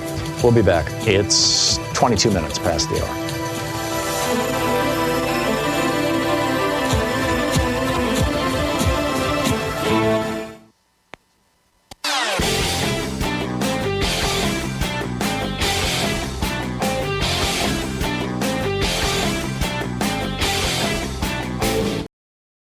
Every day here on the Thom Hartmann Program, Louise and I and our team, Sean, Nate, Shira, Dave, Chase, Sue, Nigel, Ron, we all work to put together the very, very best show we possibly can. And there's an enormous amount of work that goes into the show. And one of the things that comes out of that is a lot of content, a lot of specific information that we go through and we dig out and we want to share with you. And Sue puts that into our newsletter every week. And I think you will, if you don't already receive our newsletter, it comes in email every day, about an hour after we're off the air, or maybe a couple hours after we're off the air. And Sue goes through and pulls literally every link to every story that we talked about and puts it into the newsletter. It's free. We don't sell a list or anything. You complete safety and security. There's no charge. There's no nothing. Just, plug in your email address over at thomhartmann.com. And you get signed up for the newsletter. It's all fairly obvious. You'll see it on the website. So check it out, thomhartmann.com. Thank you. Want to connect with the show online? You can find the Thom Hartmann Program on Facebook, Twitter, and Instagram. Welcome back. Thom Hartmann here with you. Well, that was special to hear from a board member on the NRA, Chris in Oakland, California. Hey, Chris, thanks for listening to 910 AM. What's up? Yeah, one can only wish karma on someone like Bob Barr. You said earlier what we need to do is we need to call this out for what it is, with regard to the mentally ill occupant of the White House. And so I think I want to try and do that. I think it goes beyond the mentally ill occupant of the White House, but I think it also involves this greedy, disconnected, wealthy financial backers and the members of his cabinet, a.k.a. his lords, an intellectually stilted, sycophantic base that is thoroughly indoctrinated by like faux news and right-wing media and hate radio. And I think all these things are being implemented by senior Republicans who have made a very cynical bet that they will benefit, or that their party or that their benefactors will get more out of the judges that they get put in place than the damage that this political hedonism and this corruption and this lying and this absurd weaponized hypocrisy is going to do to the party. I think they've made a cynical bet that because these judges, and they're putting them on there younger and younger, I think they've made a cynical wager that the judges they get on the bench, I think they know that they're going to wreck their party, but I think they're going to get more out of the judges long term than the damage that is going to affect. I think you're right, Chris. Their party. And they also are relying on voter suppression. I mean, this is 17 million people have been thrown off the voting rolls since the last election. Well, it's part of the corruption, and it's and like I said, it's all we the people be damned. They could care less about us. And Tom, and one last thing I'd like to say is, all I can say is we need to be happy warriors. We need to make the blue wave our battle cry, and we go to the polls in 453 days. Yeah, I'm with you. Thank you. Thank you, Chris. Charles in Opelika, Florida. Hey, Charles, what's up? Hey, how you doing, Tom? Good. The thing that's bothering me is I just feel as if, okay, with Obama, he got so many death threats, and you don't know what this Democratic House is, even the majority leader is facing right now as far as that. Charles, I'm having a hard time hearing you. Can you make sure you're talking right into the microphone? Say that again. Okay, is it better? Yeah. Okay, and my thing is this. I think the Republicans are intimidating us, even our lawmakers, with these people, with this mental health issue. They're allowing them to get guns. I don't know what that guy was just talking about, a federal statute for so many years. Obviously, people with mental issues are getting their hands on guns. Right. And I just say, the way that we can stop this, the way that you can get gun control is by supporting mental health issues and, putting it as part of a platform with the healthcare and stop this once and for all. Yeah, but this is not a mental health issue, Charles. I think Donald Trump is a mental health issue, but these people, these shooters and whatnot. Yeah, some of them might be clinically crazy, but arguably anybody who would do that, obviously has a mental problem. But that is not the core of our problem. The core of our problem is the availability of guns. There's just as many crazy people in Japan, and last year that entire country had 3 gun deaths. Charles, thanks for the call. We'll be back. You're listening to the Thom Hartmann Program. Call 202-808-9925. And Japan has over 100 million people. They're about a third the size of the United States in terms of population. 3 gun deaths the entire year. We had 40,000.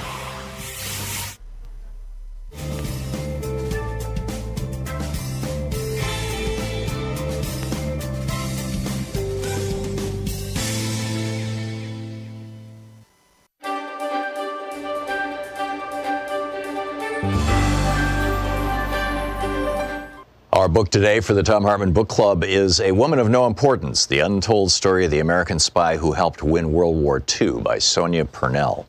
This is from the prologue. France was falling. Burned-out cars, once strapped high with treasured possessions, were nosed crazily into ditches. Their beloved cargoes of dolls, clocks, and mirrors lay smashed around them and along mile upon mile of unfriendly road. Their owners, young and old, sprawled across the hot dust and were groaning or already silent. Yet the hordes just kept streaming past them, a never-ending line of hunger and exhaustion, too fearful to stop for days on end. 10 million women, children, and old men were on the move, all fleeing Hitler's ranks, pouring across the border from the east and the north. Entire cities had uprooted themselves in a futile bid to escape the Nazi blitzkrieg that threatened to engulf them. The fevered talk was of German soldiers stripped to the waist in jubilation at the ease of their conquest. The air was thick with smoke and the stench of the dead. The babies had no milk, and the aged fell where they stood. The hordes drawing overladen old farm carts sagged and snarled in their sweat-drenched agony. The French heat wave of May 1940 was witness to this, the largest refugee exodus of all time. Day after day, a solitary moving vehicle weaved its way through the crowd with a striking young woman at the wheel. Private Virginia Hall often ran low on fuel and medicines, but still pressed on in her French Army ambulance toward the advancing enemy. She persevered even when the German Stukas came screaming down to drop 110-pound bombs onto the convoys all around her, torching the cars and cratering the roads. Even when fighter planes swept over the treetops to machine gun the ditches where women and children were trying to take cover from the carnage. Even though French soldiers were deserting their units, abandoning their weapons and running away, some in their tanks. Even when her left hip was shot with pain from continually pressing down on the clutch with her prosthetic foot. Now, at the age of 34, her mission marked the turning point after years of cruel rejection. For her own sake, as much as for the casualties she was picking up from the battlefields and ferrying to the hospital, she could not fail again. There were many reasons why she was willingly jeopardizing her life far from home in aid of a foreign country when millions of others were giving up. Perhaps foremost among them was that it had been so long since she had felt so thrillingly alive. Disgusted with the cowardice of the deserters, she could not understand why they would not continue the fight. But then she had little to lose. The French still remembered sacrificing a third of their young menfolk to the Great War, and a nation of widows and orphans were in no mood for more bloodshed. Virginia, though, intended to go on the road, wherever the battle took her. She was prepared to take whatever risks, face down any dangers. Total war against the Third Reich might perversely offer her one last hope of personal peace. Yet even this was as nothing compared with what was to come in a life that drew out into a Homeric tale of adventure, action, and seemingly unfathomable courage. Virginia Hall's service in the France of summer 1940 was merely an apprenticeship for a near-suicide mission against the tyranny of the Nazis and their puppeteers in France. She helped to pioneer a daredevil role in espionage, sabotage, and subversion behind enemy lines in an era when women barely featured in the prism of heroism, when their part in combat was confined to the supportive and the palliative, when they were just expected to look nice and act obedient and let the men do the heavy lifting, when disabled women or men were confined to staying at home and leading often narrow, unsatisfying lives. The fact that a young woman who had lost her leg in tragic circumstances broke through the tightest constrictions and overcame prejudice and even hostility to help the Allies win the Second World War is astonishing. That a female guerrilla leader of her stature remains so little known to this day is incredible. Yet that is perhaps how Virginia would have wanted it. She operated in the shadows, and that was where she was happiest, even to her closest allies in France. She seemed to have no home or family or regiment, merely a burning desire to defeat the Nazis. They knew neither her real name nor her nationality, nor how she had arrived in their midst. Constantly changing in looks and demeanor, surfacing without notice across whole swaths of France, only to disappear again as suddenly, she remained an enigma throughout the war, and in some ways after it, too. Even now, tracing her story has involved 3 solid years of detective work, taking me from the National Archives in London, the Resistance Files in Lyon, and the parachute drop zones in the Haute-Loire, to the judicial dossiers of Paris and even the white marble corridors of CIA headquarters at Langley. My search led me through 9 levels of security clearance into the heart of today's world of American espionage. I have discussed the pressures of operating in enemy territory with a former member of Britain's special services and ex-intelligence officers from both sides of the Atlantic. I've tracked down files that were missing and discovered that others remain mysteriously lost or unaccounted for. I have spent days drawing diagrams matching dozens of code names with scores of her missions, months hunting for remaining extracts of these strange disappeared papers, years digging out forgotten documents and memoirs. The book, A Woman of No Importance by Sonia Purnell. Want to connect with the show online? You can find the Thom Hartmann Program on Facebook, Twitter, and Instagram.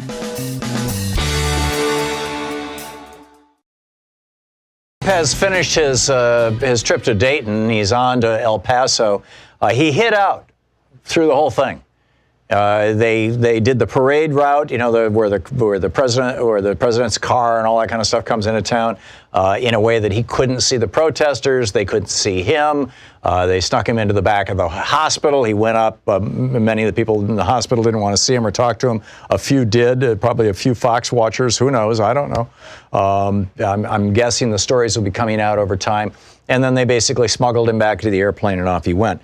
You know, in the past, when we've had mass shootings, I mean, think of Obama going to Parkland, Obama going to Newtown, or maybe Newtown was George W. Bush, I think, went to Newtown. Actually, he was president at that time, wasn't he? It might have been Obama. Okay, I'm sorry, I don't do time very well. But my point is, in the past, when presidents go to sites of mass shootings, they come in to heal. They give public speeches. They show up in public. They say something nice to bring the community together. Trump smuggles himself into the hospital, shakes a couple of hands, and then smuggles himself out of town because nobody wanted to see him. You know, for some fairly, in my opinion, some fairly obvious reasons. Anyhow, Dawn in Clinton, Michigan. Hey, Dawn, what's on your mind today? Hi, Tom. This is my first time calling. I'm calling about with Social Security disability when we know somebody that is very racist. He's a member of some kind of group. I have nothing to do with him. He has guns everywhere. Mm-hmm. And I called Social Security one day to make a phone call and to say something. They said, there's nothing we can do about that. And if you want to make a complaint, you have to write a letter. Is he on Social Security disability because of mental illness? Yes, it's because of mental illness. Right. Well, that's the law that Trump signed into law in 2019, in the first 5-6 months into his presidency. It got, Paul Ryan pushed it through the House of Representatives, and Mitch McConnell got it through the Senate, and Donald Trump signed it, and it said that if you are on Social Security disability because you are mentally ill, you may now buy a gun. That's the new law of the land. So you can call Social Security and complain all you want, Dawn, but you can't stop them because it's legal now. Well, all I know is that there's a lot of people that should not have guns, and we should not have military weapon guns on our streets. Yeah, I am completely with you. And I agree with you. People that use those, say to use to go hunting, they're hunting humans. They're not hunting animals. Yeah. Well, that's what these weapons of war were designed for. Dawn, thank you for the call. Whoops, excuse me, I didn't mean to cut you off in mid-word, but Polly in Smith River, California. Hey, Polly, what's up? Hey, Tom. I wanted to address some of what you said with Dr. Justin Frank. I listened to that interview twice, and I see the impeachment, the impeachment thing with the Nancy Pelosi quandary as needing to have more voters speak to their representatives, and then Nancy gets the votes. Right. And listening to Dr. Frank, I see that there's sort of this super ego thing, even in the best of families, which I happen to have. I have wonderful families, but all the men, they know what's right and wrong, and they're good fathers, good husbands, but they walk out of the room when there's any discussion that's called so-called political. Mm. And I'm wondering whether that's a quiet super ego thing where we need to get the men on board, maybe with an issue like guns, where all their 12 and 13-year-old daughters and so forth and sons are involved. And I just see this super ego, even in the families where the women seem to be ruling the family or being in charge. I don't mean ruling. There's a super ego, quiet one from the man. If he walks out of the room, the kids just don't speak afterwards. Yeah. Superego is fancy Sigmund Freud psych talk for your conscience. Exactly. And I'm thinking that would there be a good discussion, because I can't get into the cells of these wonderful sons-in-law and so forth in my family, and they're really good people. Yeah. I'm wondering if we could get into their cells and their hearts by picturing Donald Trump as your 13-year-old daughter's teacher in the room, telling you that hemorrhage throat Shakespeare and green is subtropical, and girls who wear dresses get the front seats, and if you have dark hair, you might have a chance later, but right now it's the blondes. And I'm going to come into the bathrooms randomly to make sure the eighth grade boys aren't making peek holes to look at you. So I'm going to check and keep you safe. And your lunch person and your janitor and your no, I get it. We're creating a novel here, Polly. But I don't have a magic solution. I don't have and thank you for the call. I don't have an easy way to say, oh, this is how we need to be talking to people about Donald Trump. I do think, though, that we need to be speaking out. And even with family members who don't want to hear about politics, it's not a time for silence. David in Milwaukee. David, it says here you want to disagree with me. What? About what? Good afternoon, Tom. So really quickly, in regards with Trump and blaming Trump for all the mass shootings. Oh, hang on just a second, David. I have not blamed Trump for all the mass shootings. What I said, and I'll be very clear about this. Okay. In 83 murders and in 5 terrorist plots. Now, that's not the 40,000 deaths last year. This is 83 murders, and it's not the hundreds of terrorist plots that have been disrupted in the last couple of years. This is 5 terrorist plots. The New Zealand attack that killed 51 people, the Coast Guard shooter, Christopher Paul Hassan, who intended to kill Nancy Pelosi and Alexandria Ocasio-Cortez and Maxine Waters and Richard Blumenthal because he was Jewish. He was caught before he could do it. In the case of Cesar Sayoc, the guy who sent the MAGA bomber, who sent bombs to all of these people, including George Soros and Joe Biden and Hillary Clinton. In the case of the Waffle House shooter in Morton, Illinois, his name was Travis Rinkin. And in the case of the Quebec mosque attack, where Andre Bissonnette walked into the Islamic Cultural Center and let go with 48 rounds, killing 6 people and shooting dozens of young men, every single one of those 5 attacks and those 83 deaths, in every single case, the person perpetrating those attacks said or wrote that they had been inspired by and or agreed with Donald Trump. Now, if you can name one mass killer who said that they were inspired by and agreed with Barack Obama, you may continue your argument.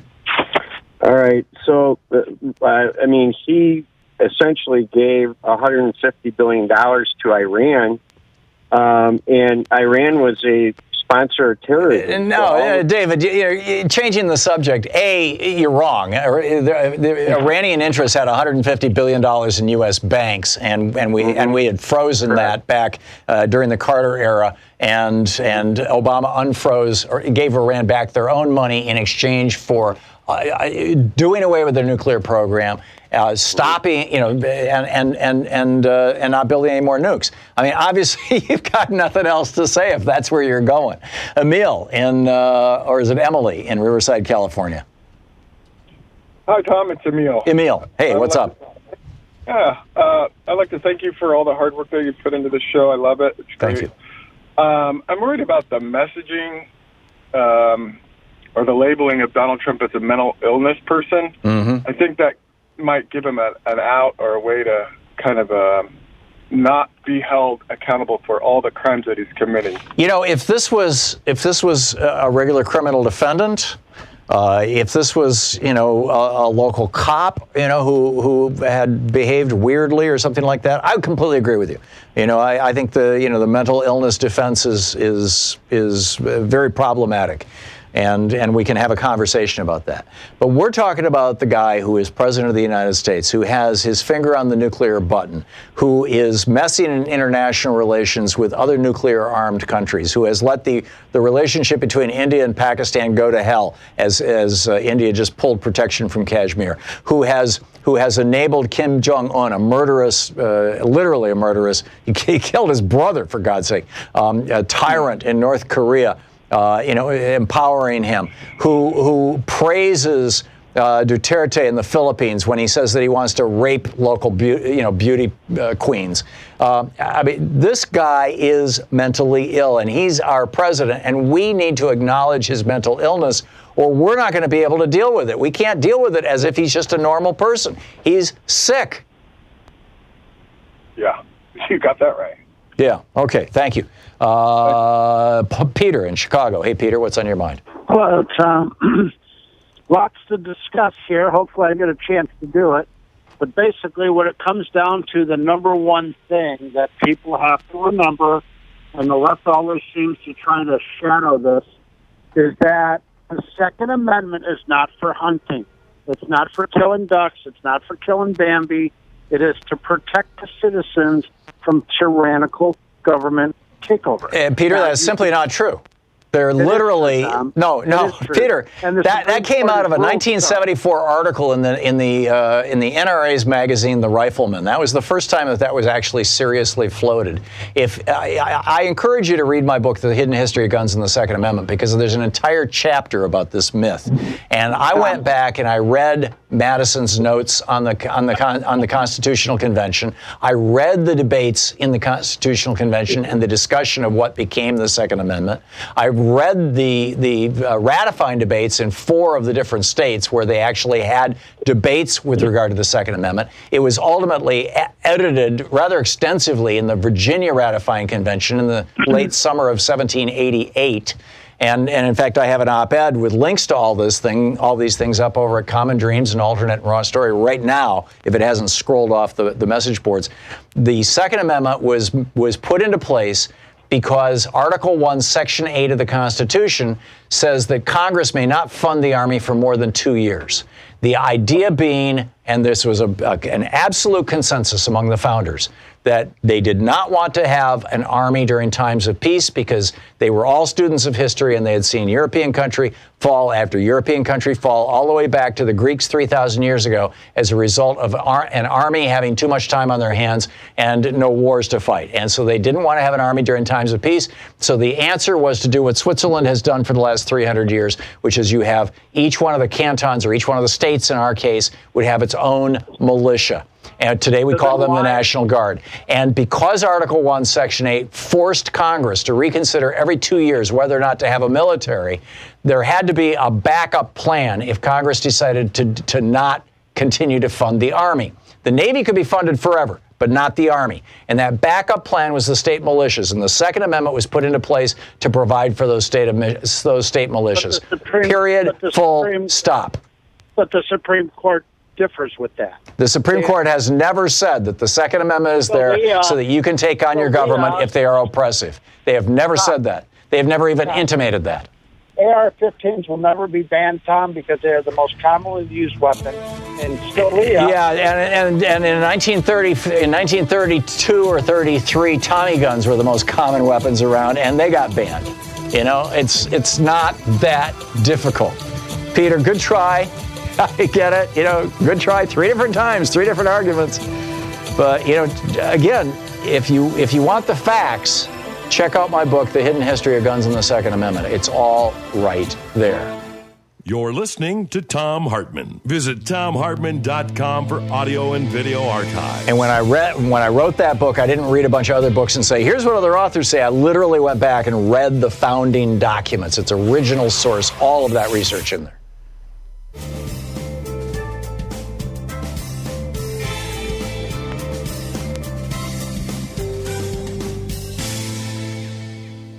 And welcome back, Carol in Dillon, Montana. Hey, Carol, thanks for watching Free Speech TV. What's up? Oh, I just called to rant about these people with assault weapons. Okay, they buy them. They've already got murder in their hearts. They got to have an itch to use them somewhere. They didn't buy them for show and tell. Yeah, that's a good point. It's sad, but it's a good point. I can't deny it. Thank you, Carol. Good point. Linda in Holbrook. What kind of person buys an AR-15? Linda in Holbrook, Massachusetts. Hey, Linda, what's up? Yes, hi, Tom. Thank you for taking my call. I just have the suggestion. I really don't know if it's any good or not, but I was thinking maybe since the Republicans only seem to care about money, that we could do something called This Is Our Thoughts and Prayers, and we'll continue it until they do something about the gun crisis. We won't gather in any malls or movie theaters or games. Well, some of those are owned by Democrats. I mean, I don't think that you can politicize commerce like that outside of, things like the NRA. You could boycott buying guns. Excuse me. And one of the things, right now, excuse me just a second, Linda, I got a cough. Yeah. Right now, there are people, Walmart employees, protesting in front of Walmarts here in Portland and in several other cities, protesting the fact that Walmart still sells guns. The one thing that I think might be along the lines of what you're thinking and how you're what you're suggesting and how you're thinking, Linda, would be to encourage people to call their local Walmart and simply say, and keep in mind, you're not talking to the management when you call a Walmart. You're talking to some poor person who's, probably literally a poor person who is working at a very, very low wage job and has no power. But you say to them very nicely and very respectfully, would you please convey to management that this person, this Walmart customer, that me, I'm a Walmart customer. Would you please convey to management that I will no longer be shopping at your store until you stop carrying guns? I don't feel safe walking into a Walmart where you're selling guns. Okay, well, that would do it too. Yeah, I think so, and I think that's a great place to start. Thank you very much for the call, Earl in Lake Forest, California. Hey, Earl, what's on your mind today? Hi, Tom. I'm calling about the issue of people saying Trump is responsible for the shootings. Some people say that. I think. Well, I'm simply saying in the case of these 5 terrorist attacks and these 83 murders, where the people committing the attacks actually said that they were inspired by Trump, that he bears some responsibility. I agree 100%. My problem is people hear the word responsible, and it's an ambiguous word. Yeah. Some people hear it as legally liable, and which he's obviously not, but he's still morally culpable. Well, certainly there's a moral responsibility, Earl, but I think, if you go back to the doctrine, the free speech doctrine, that if you yell fire in a crowded theater and somebody gets injured leaving that theater, you can be sued for their injury or prosecuted. Trump, for the last 2.5 years, has been yelling fire in a crowded theater. Yep. Yeah, I agree. I think it might reach people's sensibility if you. And I think it's an impeachable offense. I think this should be included in articles of impeachment, that he has essentially yelled fire in the crowded theater of America, and people stepped up and started firing. Earl, thank you for the call. We'll be right back. It's 51 minutes past the hour here on the Thom Hartmann Program. Viagra for your brain. Just don't tell Limbaugh he'll want some.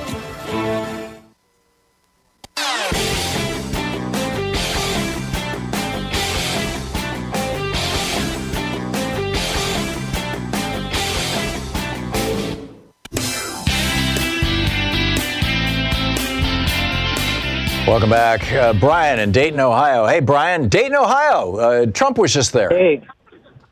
Yeah, and so was I. I live in Columbus now, but the first neighborhood I lived in Dayton was the Oregon district, so I went over there this morning, and I just wanted to let you know what the feeling of the crowd was. And it was a big crowd and a lot of media there. Now, Trump did not go there. He just went to the hospital and back, right? No, and we kind of knew that he wouldn't. The area was not secured at all. There was just a lot of people visiting the memorial and kind of a carnival atmosphere later. There were hundreds and hundreds of people there. And I talked to a lot of them, and the feeling was, 1, we don't want him here. He's not invited. 2, lots and lots of signs about the Toledo-Dayton mix-up, so that clearly touched a nerve, and I felt it myself, too. It was insulting that he made that mistake. And then 3, a lot of the little shouting matches between the pockets of Trump supporters, and there were a few, and the other people, the phrase that kept coming up was "send them back." So a lot of the people of color in the group, that really touched a nerve. They clearly were feeling that as directed at them. And oh, wait a minute. Let me understand this. People, the Trump supporters were yelling "send them back," or people were holding signs saying "send them back" as racist or something like that. I mean, how did this get into the conversation? It came up because the Trump supporters would get in shouting matches with, the Dayton folks, and a lot of the people there were people of color.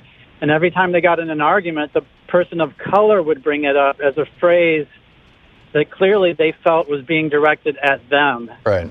And I learned something from that it's not abstract. People are feeling this. They're feeling that Trump does not represent them and doesn't want them here. And I'm talking about the people I was interacting with in Dayton, especially the people of color. Right. So that was a learning experience for me this morning. Remarkable. Well, yeah. Brian, thank you for the report. And my understanding is that Trump, that they organized the entire thing. This from just reading the piece in the Washington Post here that was just went up like 10 minutes ago. That he successfully avoided any crowds, any signs. He never saw it. They never saw him. They just kind of snuck him into the hospital and snuck him out, and he came and went. Well, if he had come through where the memorial was, where the shooting actually happened, a lot. He would have seen a lot of people there. Brian, thank you for the call. Thanks for listening to Sirius XM. Michael in Winter Haven, Florida. Hey, Michael, what's up? Hi, Tom. I don't mean to sound morbid, but in light of all this violence, when a Democrat is elected in November of 2020, and something should happen between November and January to that president-elect, what is the line of succession? Who gets sworn in January? God forbid. I frankly, I know. I'm pretty sure it would be the vice president, but this has never been, to the best of my knowledge, never been tested in the United States, so I don't know for sure. Michael, thank you for the call. Teresa in Pahoa, Hawaii. Got it right, Tom. I'm just wondering, when you mentioned about the law, Trump's law that allows mentally ill people to get guns, so does it mean that my Vietnam veteran husband is allowed to get his guns back? Because he gave up his guns. Yeah. He's a law-abiding citizen, and he just wanted to do the right thing. As Congressman Barr pointed out, or former Congressman Barr pointed out, if he had been found mentally ill through a judicial process by a court, then he still can't buy a gun. That's been law for a long, long time. But if he was found mentally ill by a psychiatrist or a mental health professional, and that mental health professional wrote to the Social Security Department saying that his mental illness was so severe that it disabled him. If he was found mentally ill by the Veterans Administration, for example, and he was on disability because of that mental illness, then this new law that the NRA sponsored and that Paul Ryan and Mitch McConnell got through Congress and Donald Trump signed in early 2017, that new law says that, yes, your husband can get his guns back. Shut up. Well, yeah, we can't say those words on the air. But Teresa, I get your outrage.